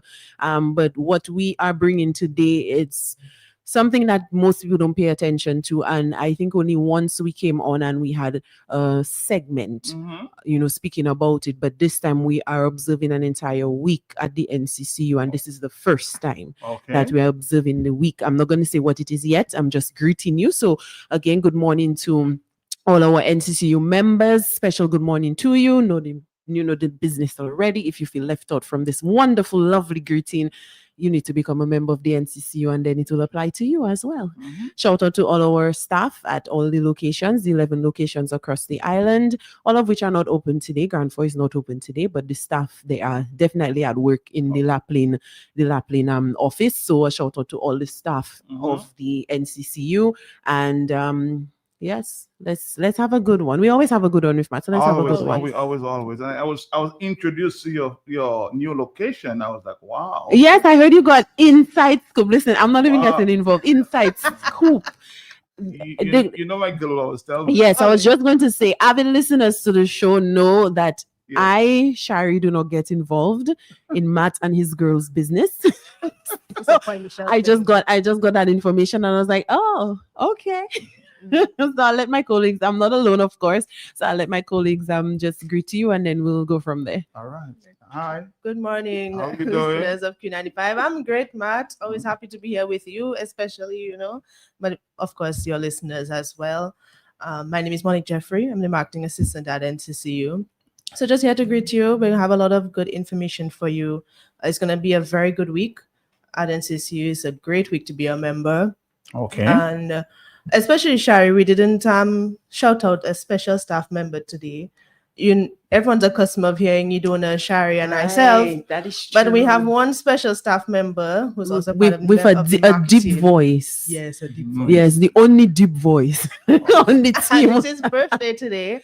So happy birthday, Dwight. Yeah, we shout hope out that Dwight. you are enjoying your day. We miss you already. And when you come back, we'll always celebrate. All right. Good. Good morning, Matt, and How good are you morning do- to how are all you your doing? listeners. I'm doing great because, like you said, I am on the hottest show in the OECS, right? That's it. And you and your listeners are also on with the largest Thank you. financial cooperative Yep. in the OECS, right? We are such a team, yeah. We are such a team. So you have to add that. Yes, Okay. yes, I was ready. Yeah. You know, and it don't just Yeah, we so- clock it. We're in the right place. We're in the right place at the right time. Well, we apologize for interrupting the sizzle because we know, when you're in the hot seat, it's really hot. But we are going to be touching on something that it might not be a hot topic, But it should be. but yes, as Sherry said, it should be. So this week we are celebrating Risk and Compliance Week at your National Cooperative Credit Union, the inaugural observance of this week of activities. Risk and compliance. Risk, yes. And compliance. We're gonna take a break. We'll come back and we'll learn a little more about this, huh? You need a loan, you want to stay. You want from a visitors today. With a commitment to quality. Therefore, you and me was one the family, but now with the community. Making like it is, like it is. No matter who you are, you can benefit. When you bring your mortgage, with rates as low as 5% and loans for all your needs. open an MRA. Save for your golden years and take advantage of our savings product. We will finance your business. Checking accounts, small business loans, wire transfers, and so much more. You all the way. your community financial partner. NCTU.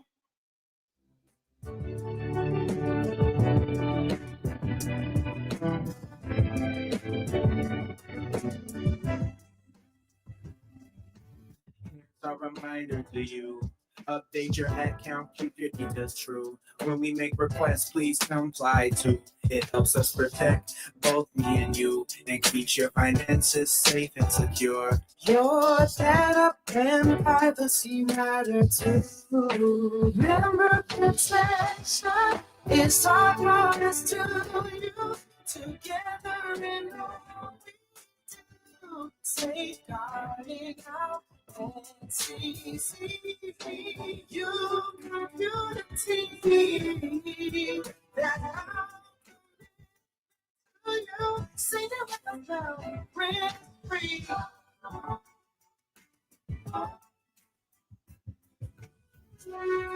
All right, let's allow the ladies to spread the word. Terry, back to you. Well, of course, you would have heard Idona mention that this is the inaugural observance of NCCU's Risk and Compliance Week. And the jingle that just played would have said that, you know, this is our commitment to you. We're safeguarding the NCCU community, which is, of course, the theme of Risk and Compliance Week, safeguarding our NCCU community. So we're going to take a little bit of time to talk about risk and compliance. I mean, this is money we're talking about. And of course, you want to be risk-free or as risk-free as possible where money is concerned, and you want to be compliant. And let me preface before Idona starts by saying a lot of things that we ask for, a lot of times the members look at it as why we want to know their business, you know, why we want to know where the money comes from, why we want to know all that information. Let me just say, this is not us trying to find out information about you personally. This is also the NCCU remaining compliant themselves, because we are also governed by policies. And so when policies are handed down to us, we have to remain compliant. We have to be compliant in order for us to continue to operate as a credit union and to be the largest in the OACS. To maintain that status, we have to be compliant. And, you know, running joke, we have 50,000 plus names and numbers and members and information. I don't think we have the time to really want to know every 50,000 people information. Matt, you think we can do that? That is raw. No. Yes, and I don't think anybody has the time to sit and want to just know information for personal gain about 50,000 people. It's a lot. So really and truly, Doesn't make sense, it doesn't make sense. Really and truly, guys, this is not about us knowing your business. This is about us safeguarding your business, safeguarding your money, and safeguarding your data, your identity, who you are as a person and what you do. So I'll let Idona take it away as we dive a little bit more into what is risk, how can you become risk-free, and what does it mean to be compliant? Break it down. Break it down. That's right. Break it down. So this is where I come in, because this week the aim is to deepen our members, volunteers, staff awareness in things like fraud prevention, the ways that people are getting savvy in the financial system. So the ways we can protect ourselves from financial crime, and how we can strengthen our ethical decision making. So when we talk about risk, we think of anything that could go wrong, right? A threat, something that could harm the credit union and its members. So that could be, like I said earlier, that could be fraud, cybercrime, theft, and even poor decision making. So in simple terms, risks ask one question. What could go wrong? And compliance, on the other hand. So Matt, imagine you are driving on the road. There are no road signs, no markings, no speed limits, right? What do you think will happen if there are none of these protective measures to guide us?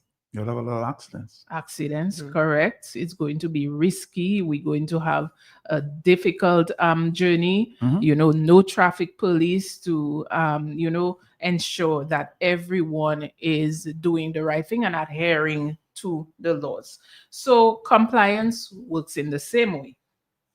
So compliance means following the laws, the regulations, the standards that are put in place. So in the same way, we ask our members to follow certain rules and standards. It's the same way we as a financial institution have to follow rules that are set by the regulator and different policies that are put in place regionally to protect the financial system. So we must also think when we think of compliance, are we doing things the right way? So risk and compliance work hand in hand. It helps us identify the dangers, the threats, so that we can avoid them. So today, we are spotlighting anti-money laundering and know your customer. Earlier on, Shari told you that when we ask for certain information, it is not because we wish to pry in your business. That's right. It is because we want to protect your interests as well. So imagine you are lending, someone comes to ask you to borrow their car. You don't know the person. You don't know their driving history. Are you going to give that asset to the person? No. Absolutely. Great. Correct I'm yeah, correct. Ding, ding, ding. We're taking you back to kindergarten with our questions, because really and truly we're trying to help you understand, to resonate, some of the things that we as a credit union have to do, some of the requirements that we ask of you to help us protect you and to help us protect the society as well. So that's where we talk about verifying identities of people that we're doing business with, knowing the customer, keeping the member information up to date. So KYC, know your customer, simply means knowing who are our members, who we're doing business with. So when it comes to anti-money laundering, right, we want our staff to be able to verify, ask certain questions, spot certain red flags, and that helps us identify unusual or suspicious activity and prevents criminals from using our financial system to move money. Because yes, the criminals are looking for ways that they can mix their funds from illicit means with legit money, right? And they would do that through the financial system. So the questions we ask and the checks that we perform are not to inconvenience our members. It's not so that Monique want to know your business. Okay? Or maybe what we could say as well, because we're saying it's not to inconvenience them, which is what we know as staff. So it might be an inconvenience to them, but it is not, that's not the basis of it. It's not because we want to inconvenience the members. So yes, sometimes you having to go and find the document that we're asking for. It might be, yes, it might be an inconvenience to you. And of course, we apologize for that. We are aware that it can be that, but this is not the basis of why we do what we do and we ask for what we ask for. Yes, Monique is saying it's better that you're inconvenienced that way than your inconvenience with your money being taken away from you. I think we prefer that inconvenience. Absolutely. Yes. So throughout the day, what we're doing is that we have some activities at our branches and sub offices. So if, for example, you require updating your account, so you have relocated, you have switched jobs, your email, your inbox so happen to be full to capacity that you now have a new email. You changed your number since the last time that you would have come to apply for membership and create an account at the credit union. So we need the updated information to protect you. We need the updated information to find you if something, is suspicious on your account. We're trying to reach you via email. We cannot reach you. We're trying to reach you via the number that you would have provided when you created your account. We are unable to reach you. We are trying to reach you at your job, the work, the information that you gave us when you created the account, we cannot reach you. This is why updating your account is important.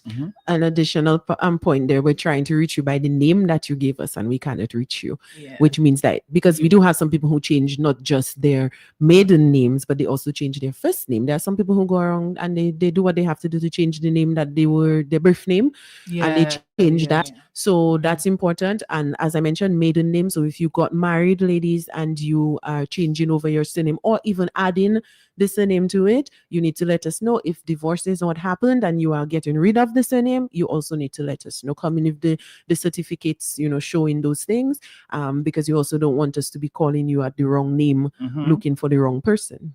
Yes. Absolutely. So what do you need to update your account? Someone may ask. So you would need a valid ID. You would need proof of address, no more than 6 months old.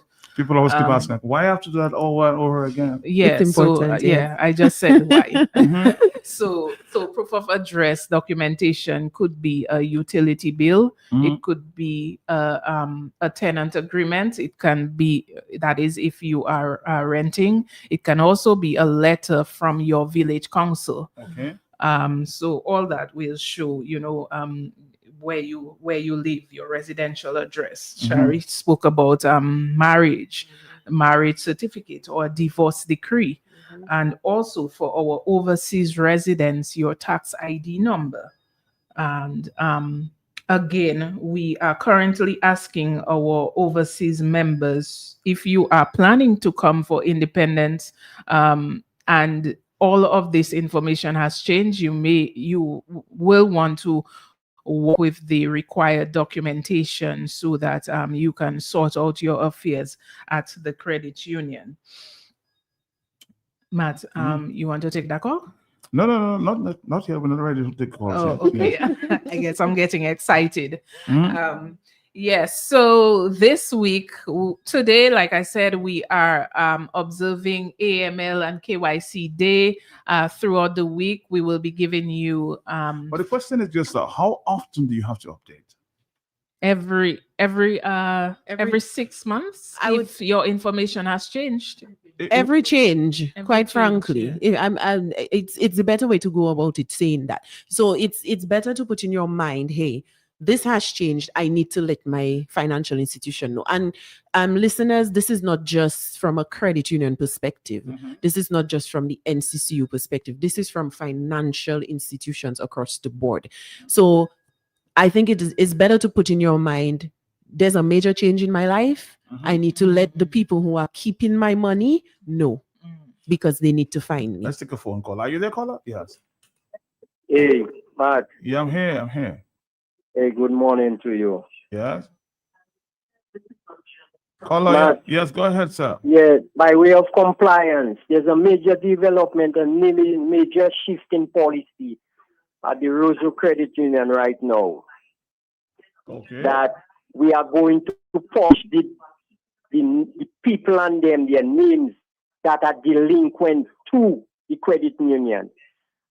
I don't hear them girls talking about that. Or maybe they haven't gotten there, but they will get there. Yes. About it? Yeah. But Good morning. Thank you. Yes, morning, Jerry.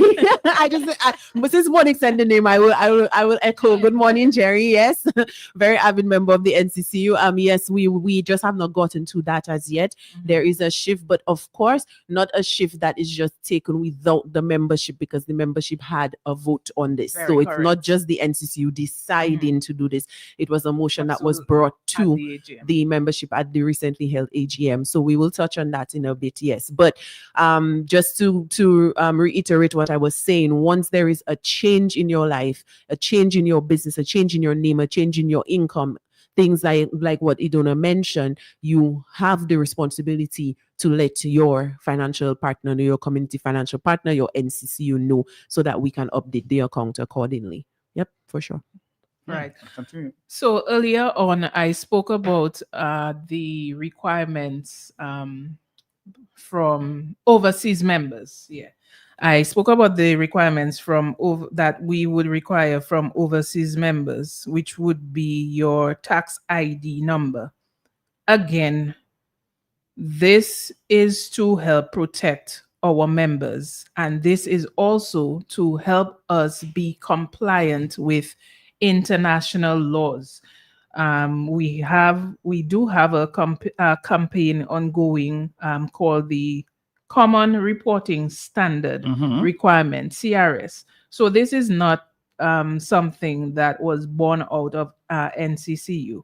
So this is a global standard, right? And what we are required to do is to provide the information to the higher authorities, to the countries our overseas members are living in and they have dual citizenship in. So what this is that this helps combat offshore tax evasion and protect the integrity of these countries' tax systems. So again, this is not to pry in your business. This is to protect you and to protect us, help us strengthen the institution, and to avoid any type of financial crime and threat that can destabilize the society. So throughout the week, we will be having certain internal activities for staff. And in the same vein, we will also be having activities for members. So what members can look forward to is our integrity tree activity, where we would invite you to express what integrity means to you. You also get a chance to win a prize. So you would be entered. You get a chance to win a prize, and you would also be entered into a raffle if you update your account. I hope I am not mixing up how the prizes are being administered. But in any case, if you participate in the integrity tree, you get a chance to win a prize. And if you update your account, you also get the opportunity to win a prize with NCCU. All right, let's take a break. Yeah, we'll come back. I come back. I see this is very important to you this morning. Yes, we're gonna come back right after this. You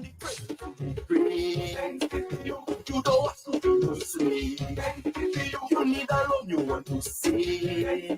You welcome my visitors today. With a commitment to quality. Therefore you and me was one the family, but now with the community. Making life easy, like a no matter who you are, you can benefit. When you bring your mortgage with rates as low as 5% and loans for all your needs. Open an MRA. Save for your golden years and take advantage of our savings product. We will finance your business. Checking accounts, small business loans, wire transfers, and so much more. You all the way. Your community financial partner. NCCU.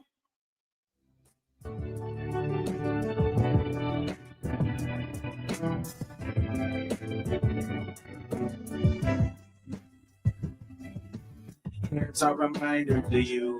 Update your account, keep your details true. When we make requests, please comply too.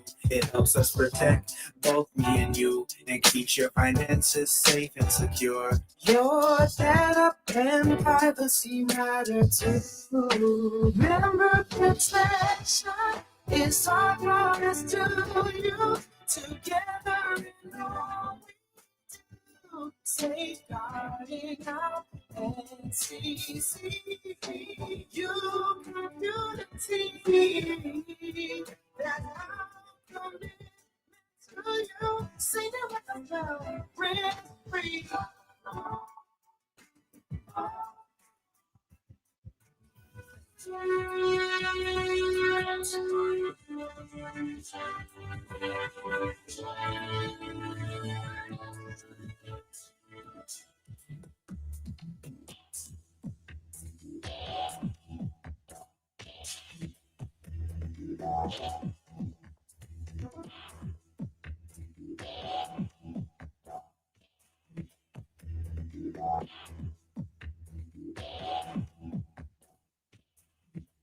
Dominica, we're back. Let's talk about some of the activities planned for the week. Back Yes, to you. we have 3 great activities for Risk and Compliance Week at the NCCU. First, and it's going to be running for the whole week, well, Monday to Thursday, we will have the Visa to Paradise or Passport to Paradise, Really? that's maybe. A Visa to Paradise? Yes, and this is your opportunity to win a prize if you update your account. So Idona has already spoken a bit about that. Mhm. So if you see, things have changed for you, Okay. you need to come in and update that information. In terms of if it's your ID has changed with your name, you'd bring that in. If your salary and so has changed, your income or your address, you'd Uh-huh. want to bring in the supporting documents to prove that those things have Okay. changed.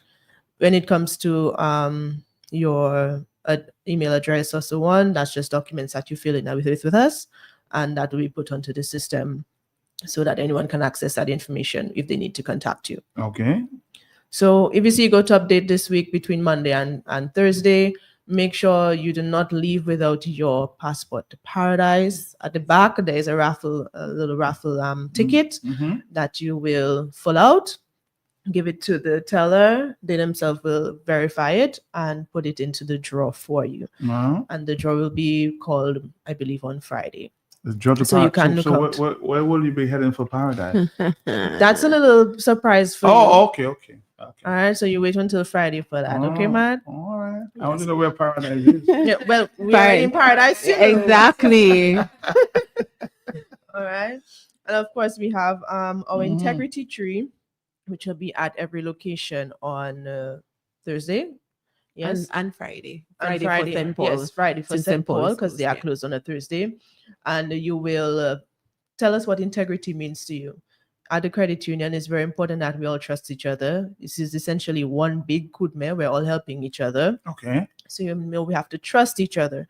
So you want to tell us what it is trust and integrity means to you as a member of NCCU. So you're going to write that down on a leaf, and you're going to stick it on that tree at the location that you go to. If you go to multiple locations, feel free to fill it out more than once. We want to hear from you. And that will also give you an opportunity to win a prize, compliments your community financial partner. Additionally, on social media, for those of you who don't come in, we will have a Spot the Scam challenge where you will identify what is wrong on what it is we post. Look for the red flags. Yes, look for the red flags. So this will be a good opportunity for you to test your skills in what it is we've spoken about today. So you know that you're sharp on capturing those little errors or pieces of fraud, and you can share that information with your friends as well. So you all are in tip-top shape to see something if there's anything happening for you. So if you see that and you know your NCCU has not contacted you yet, feel free to reach out to us, because you've seen that, your eyes are sharp. And so you're helping us because we're all in this together. And it's important that we look out for each other as well. All right. So remember that you need your IDs, your proof of address. If anything has changed for you, if you see you're not sure, if you don't have CO online, you cannot even check that, then feel free to come in. Let's say 11 locations around the island. Some are a little slower than do you others. need one ID or two IDs? Just one. One ID. Just one, but make sure it's pictorial and it is also current. So your passports expire, your social security cards now expire. So do your driver's license. If this expired, we will not take it. The question is to be asked, and it's been asked many times. Don't say it's a pictorial ID, all right? So okay, so is the picture still there? Is the picture expired? But the ID, the ID is the issue. The information, because it is issued, it's not issued by NCCU. It's issued by whether it's Social Security or Inland Revenue or Immigration, and that has an expiration. It means it's no longer valid. The key there is not just pictorial. The key is valid. That is the key word I've heard there. a lot of people say, Yes, but my picture is it's there. still me. It's still me, but it's not valid from the issuing office. So if it's not valid from the issuing office, we cannot accept it. It has to be valid. So the key word there is not just pictorial. The key word is valid. Yes. So if we were issuing the ID ourselves, like it was an NCCU membership, like the passbooks, that's ours. we're the issuing office, but we're not the issuing office for the passport. We're not the issuing office for driver's license. So if Inland Revenue is saying, hey, you can no longer drive using this driver's license because it is expired and the police can pick you up, then why am I accepting it? So why don't you think of doing this now?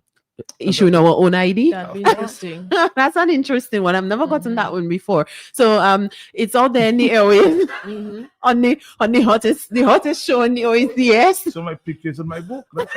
That's it. Your pictures on your book. Okay, so I know something to consider. Something to consider. Compliance is listening, so they will take that and see if that is something again that we are within regulations to even consider. Because a lot of persons say, well, I have to go back to that Social Security and pay $30 and get a new passport.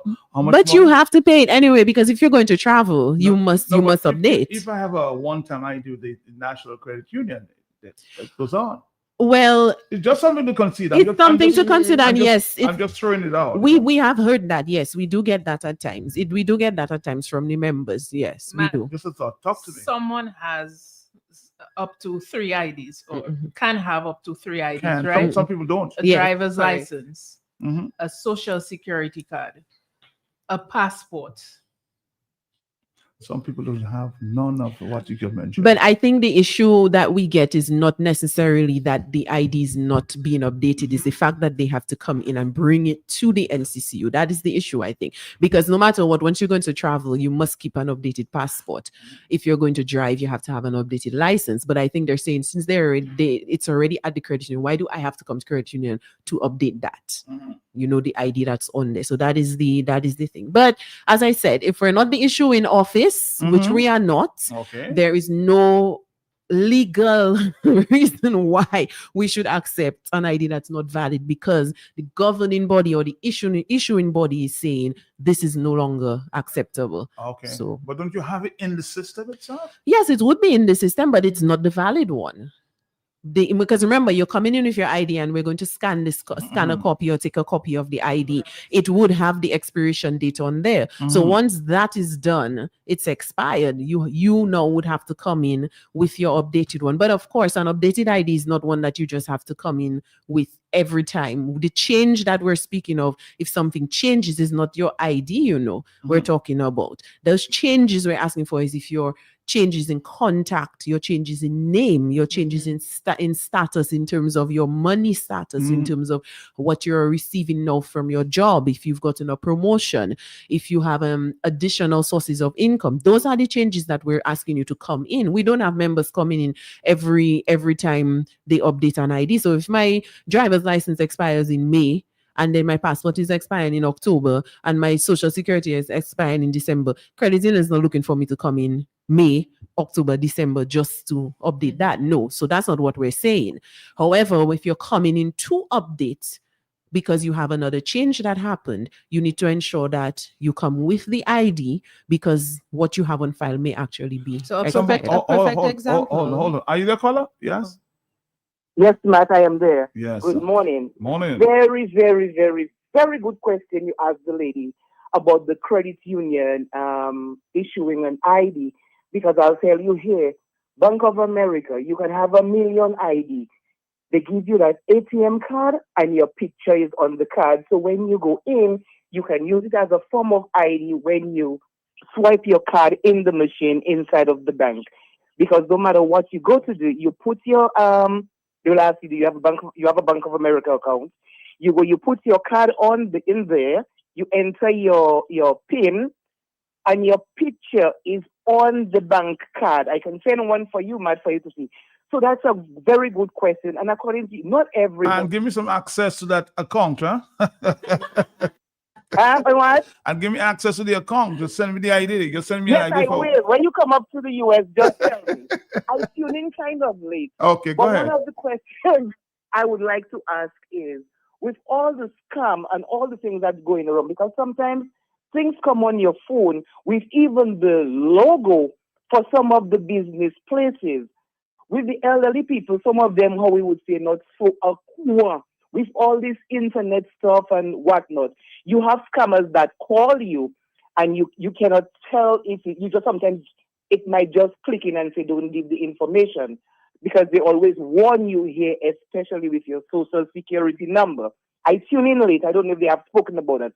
What is in place that the members would identify? Because sometimes it's on a weekend and you cannot call. They have online banking. They have where you can go to the ATM, whatever the deal is. You cannot call on the weekend.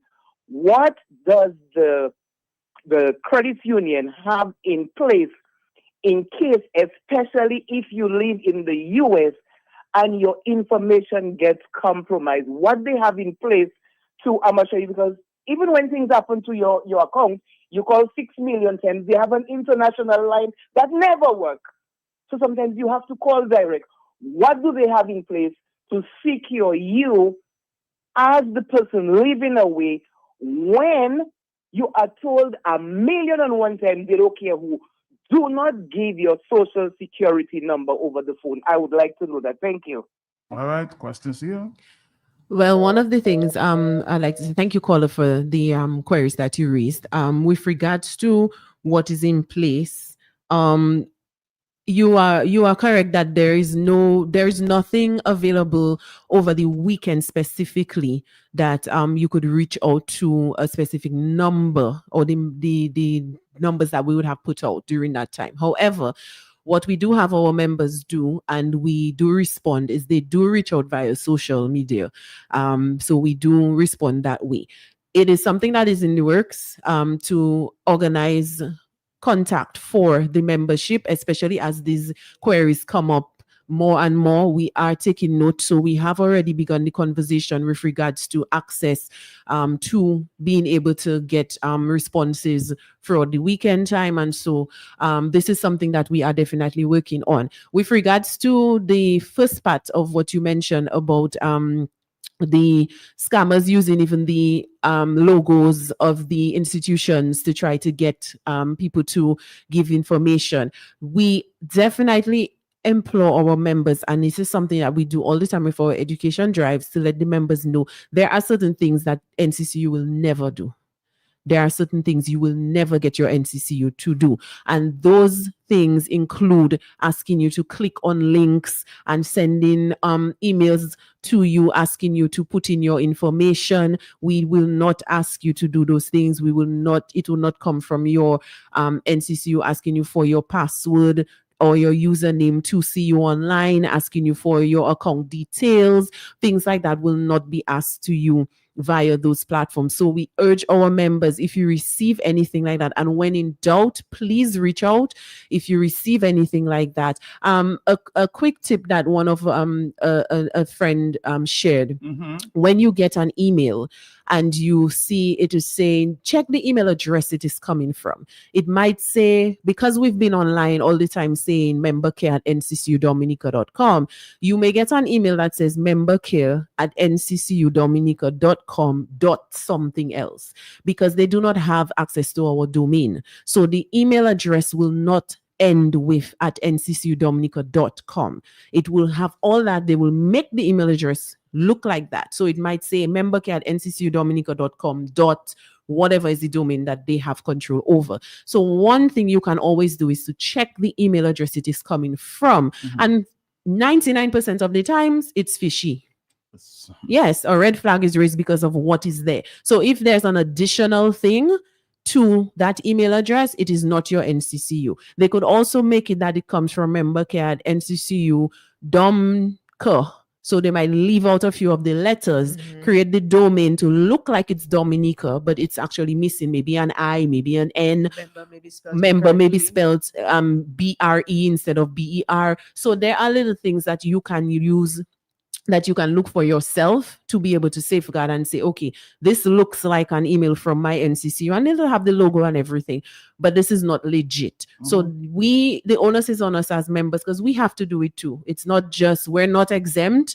I had my card compromised about 2 months ago as well. So we're not exempt to it. We are part of it. So these are things that we have to look out for. And so the onus is on the members to also do some, self-care, self-help as well.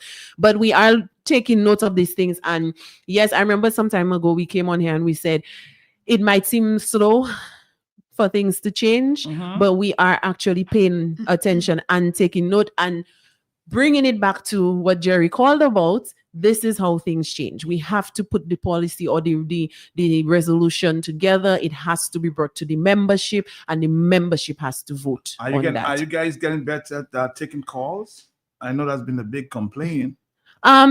To some extent, but the overseas member, I can understand her concern and with regards to being able to reach through an overseas line. That is another thing that we are looking at solving, but we are getting better in the other ends, especially locally. Member care, we have raised the concern. So just to backtrack from the last time we were here, when we said that it is a matter of this was started, we had to test it out when it started. Now we realize, yes, the capacity is way more. So this, of course, this information was brought out to the department that's responsible for dealing with this. And so plans are already in place and progressing to sort it out so that at least you have more people to take the calls. Yes. But I always say, when you are trying to reach us, if you cannot get through to the number that we are happy. If you are able to send something on social media, we are happy to assist from the marketing department. Just send the information across via our socials, and we will do what we have to do to assist. All right, let me see if I can get a voice note. Somebody's trying to get in there. It's very difficult to get to that show. Let's see if we can get this one. Are you there? Matt, what this lady is talking about, for we giving out our information on our overseas where we are living. I think that's going to cause people to leave the credit union because now they've got so many online banking system which don't charge for making transaction abroad.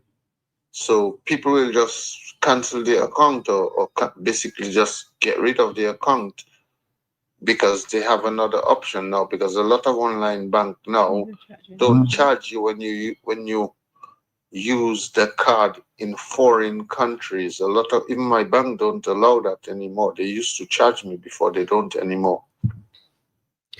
I am going to address the part that I understood because he was talking about asking for information and then talking about the charges. We do not charge anybody for using the card, the NCCU cards. If you come to an NCCU ATM with a foreign card, there is a charge for that. But just like any other institution, but there are no charges to NCCU members for using the NCCU card. So on that end, I would respond with that information. With regards to the asking of the information, I am a little confused as to exactly from which point he's saying that. But yes, we understand, as the lady said, with regards to being told straight off, because we did have that call the last time with regards to the social security number.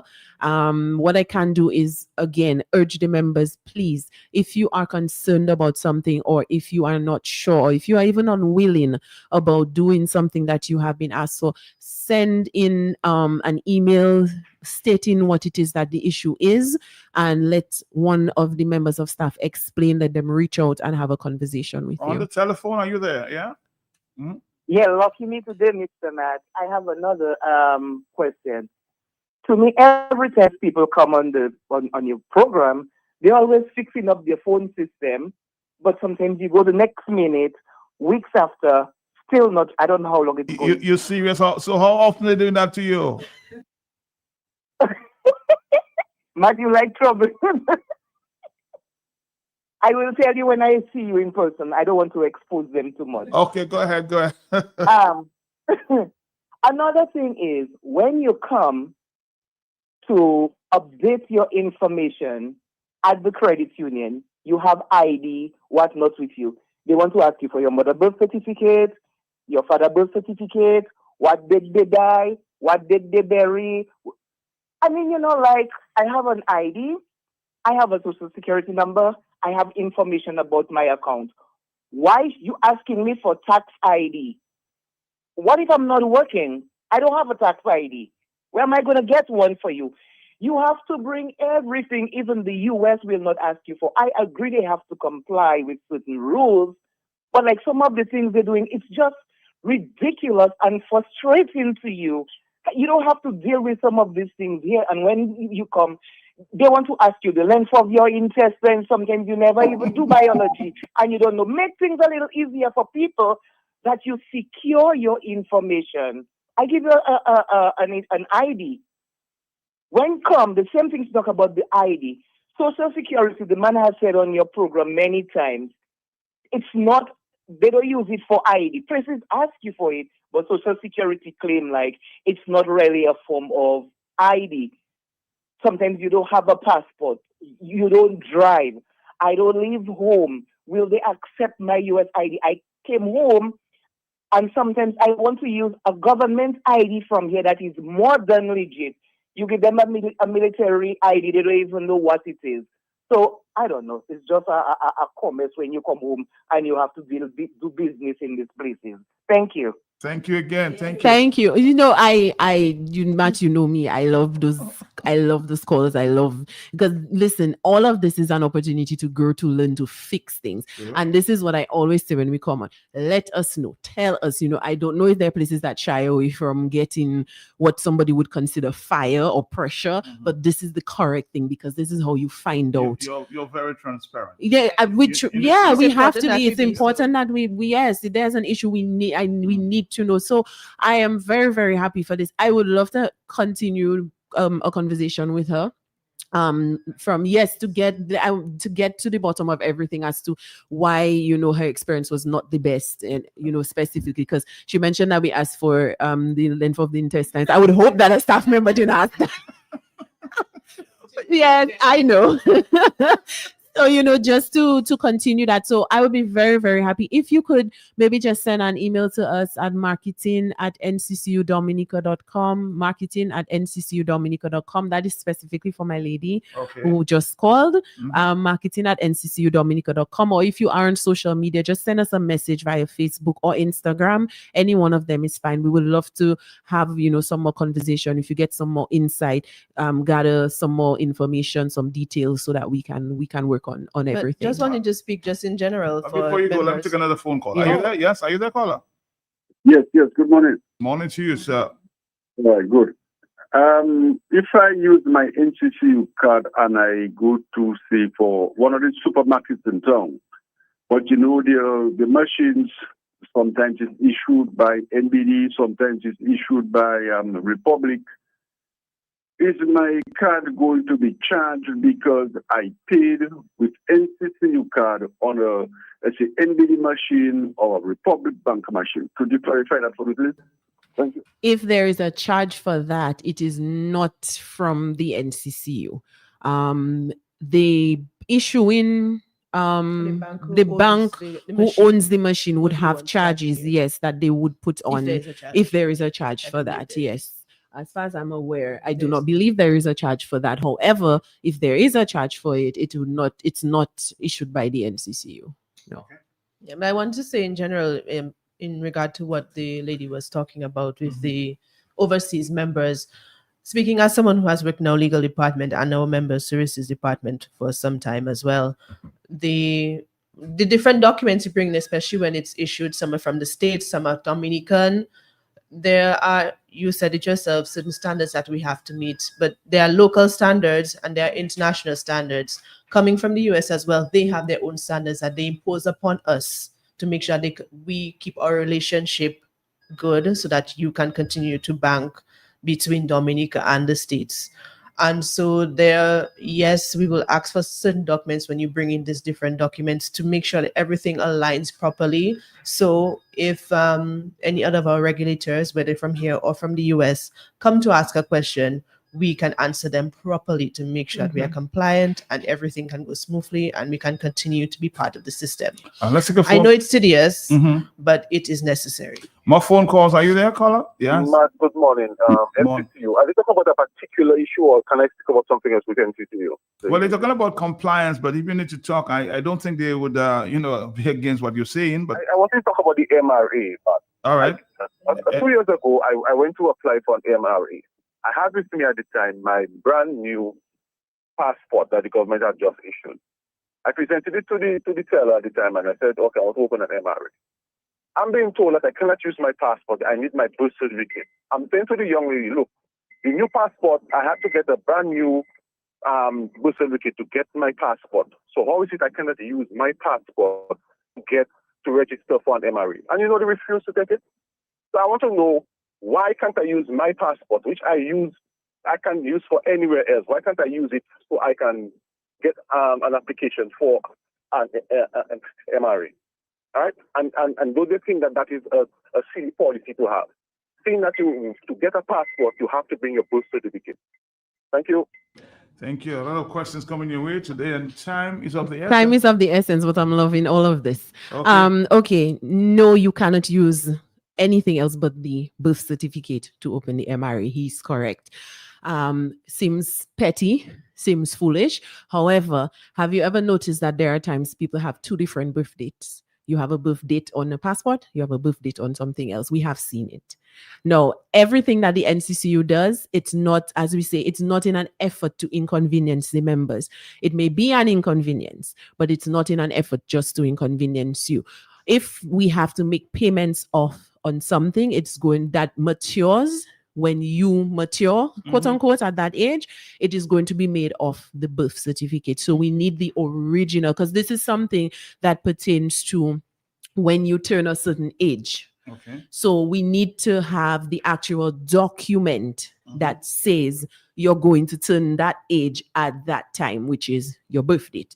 So we have to go with the birth certificate, and that is the reason why. Question: everyone who lives overseas needs to have a tax ID, or is it just is it business account holders? No, it's not business account holders alone. It's actually individuals. it's individuals. It's individuals. Yeah, that's a very good question. Yes, it's individuals. All right, let's take a voice note. They're coming in there by the number. I told you it's the most popular show in the OECS. We're your most popular guest, maybe. Looks like people have to put a little vault at their home or a hidden compartment to put their large cash. You remember in the days when farmers used to go and buy their people their dry cash? Yes. Because I cannot believe after you work so hard, sweat so hard to make a money, you have to go for all that rigmarole to access it in your own country. And it's not worth it, man. I don't know. I don't know. They should try to make that easier, simpler for people and whatever. And 10 to 1, the people, I understand the concern about FIU and financial regulations, but 10 to 1, the people that are committing the real crime with FIU regulation and money laundering are not the hardworking people that trying to save their little money, nah? All those white collar crime. It would be boy.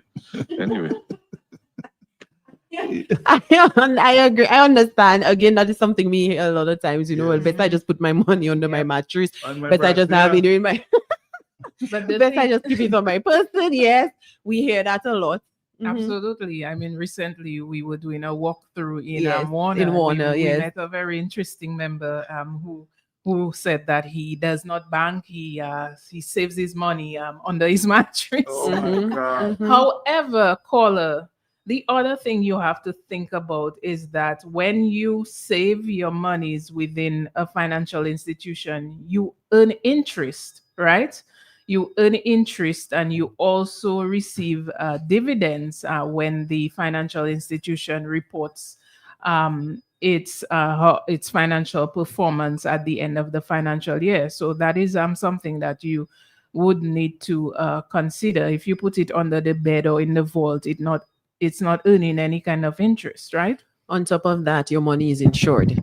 That is the key thing there. Your money is insured when it's in a financial institution. No, God forbid you put that in a space and something happens to your home. God forbid somebody is listening to you saying that and they're saying, oh, that's why Jack has his money. I'm going to go raid Jack's house. And they take all your hard-earned cash and you cannot even buy anything. This would not be the case because your money is insured with the NCCU. At least you have a case, your money is insured. That's a big deal. I am an advocate for having a vault at home. Yes, I would advocate for that because you need to put some personal belongings in there, and cash is one of them as well.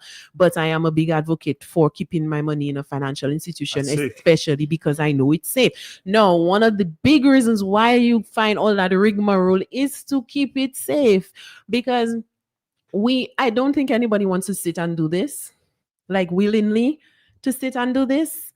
to be going through having to get to sit and do this willingly. So this is why we're saying this is not just about NCCU trying to make it difficult for the members. This is a regulation. This is to ensure, as Monique said, that you can continue to do business between the States and Dominica, the UK and Dominica, all across the globe and Dominica. We know we are considered a small fish in a very big pond, but we are not invisible. If we do not comply, we will be sanctioned. And what we don't want to happen is for the financial institutions, and I'm saying financial institutions because, as I mentioned earlier, this is not just about NCCU, but what we don't want is for financial institutions to be deemed as being non-compliant, and then red flags, black flags, all kind of crazy color flags are going to show up, and we are not able to do any business out of Dominica. How would that be?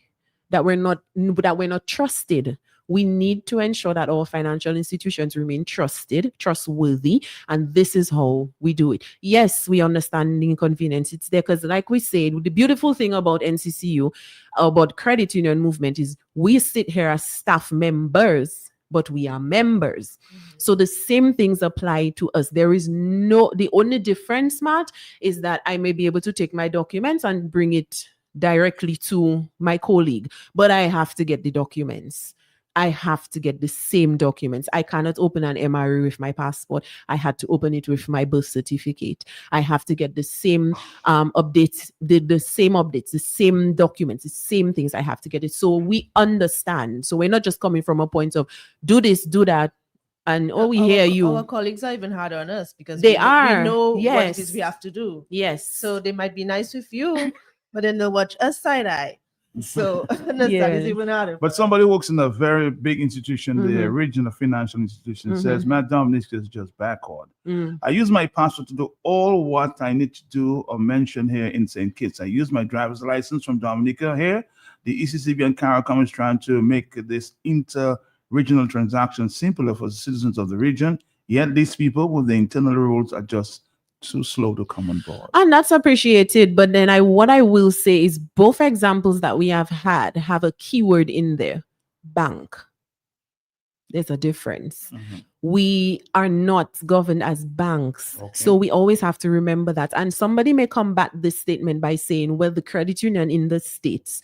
But again, the States. And there are different laws. There are different things. So the person is not wrong to say that things are so. I agree. Of course, we see it. We have to be honest about it. Those of us who have traveled, especially even beyond the Caribbean, we know what we can do with just our cards. We know what our thumbprint can do for us.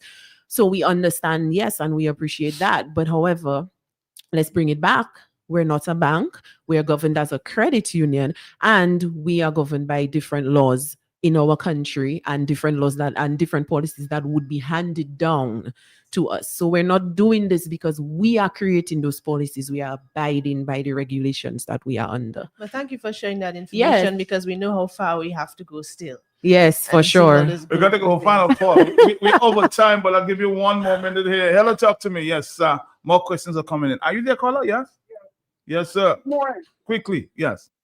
Yes, good, talking, good information. What I have to say, sometimes people say, I believe it's the Caribbean. I don't blame only Dominica, for taking ID only from Dominica. Because I was in Antigua and I went to do a transaction at the Western Union. And I pull out my Dominica ID, had my driver's license, plus had my passport with me. They told me, no, I have to get that.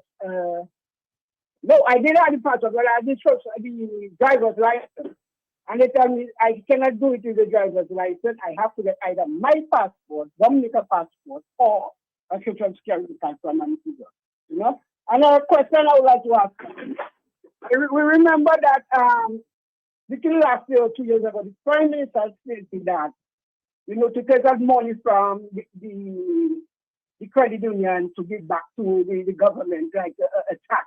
I want to know if they're doing that for real or if it's reality, like they do it. If they do it, we want to know if they're doing what? Okay, I don't understand the question. If they're doing what? Yes? Yes. Yes. So that is done. Yes, it's been done every year. Yes, it's been done every year. It's been enforced. So yes, it is Folks, being it's paid. 1 minute after 11 o'clock. We're going to go a final round and Yes. then we wrap it up. All right, so I just want to say thank you to everybody for listening. So you see, it is something that is a big topic. It's something that is not given enough light. So compliance, risk and compliance. So a big shout out to the compliance department of the NCCU for doing this risk and compliance week. It is definitely something that was needed, and we can tell from the calls that we have been receiving. So thank you so much to all the members for listening. And like we said, if you need to get more information, you want to share your thoughts, you didn't get a chance, you can send your email to membercare@nccudominica.com. You can go onto our website, that is nccudominica.com, and you can get all the contact details that you need. You can get information, everything that we are doing. We will always put it out onto the website and our social media. Just search NCCU Limited or just NCCU. It will come up on Facebook, on Instagram, and you can let us know your thoughts, send us a message, let us know what you think, what is going on, what you would like to get information on, what changes you would want to see with your NCCU, what we're doing that you love. Let's give us the good as well too.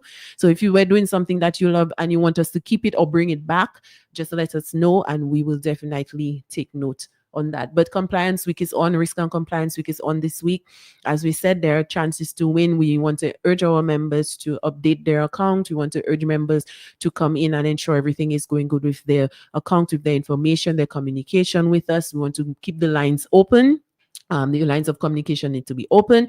So come in this week. Look out for Integrity Tree, our Passport to Paradise, or Visa.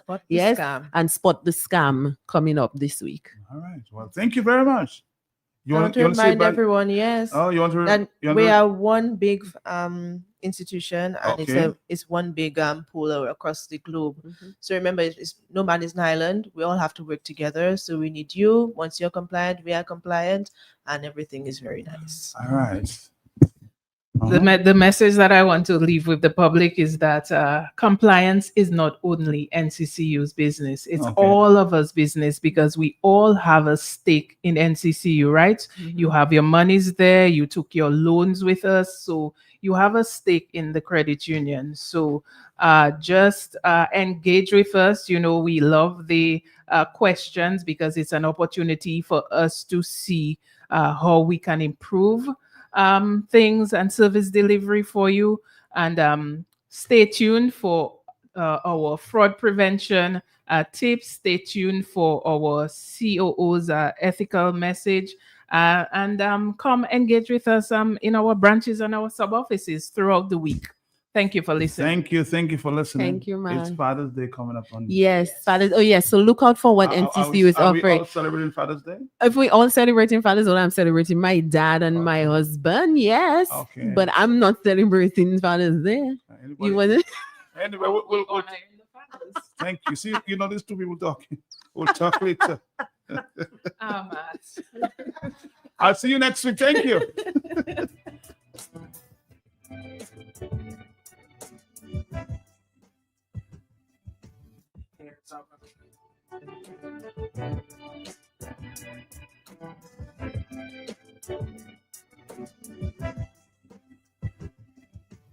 Here's a reminder to you. Update your account, keep your details true. When we make requests, please comply too. It helps us protect both me and you and keeps your finances safe and secure. Your data and privacy matter too. Member protection is our promise to you. Together in all we do, safeguarding our NCCU community. That's how to you. Say it from the cradle to the grave. You know what to do to me. You need a love, you want to stay. You want for my visitors today. Hey, with a commitment to quality. Therefore you and me was on the family, but now with the community. Making life easy, like it. No matter who you are, you can benefit. When you bring your mortgage with rates as low as 5% and loans for all your needs.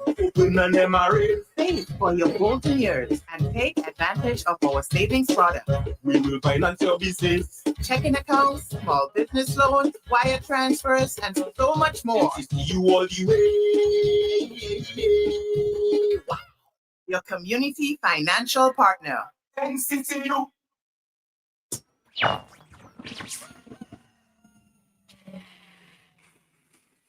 Tune in every morning for The Hot Seat on Q95, the latest happening event, breaking stories, and behind-the-scenes in-depth investigative reports. Stay locked for more fair and balanced talk on The Hot Seat.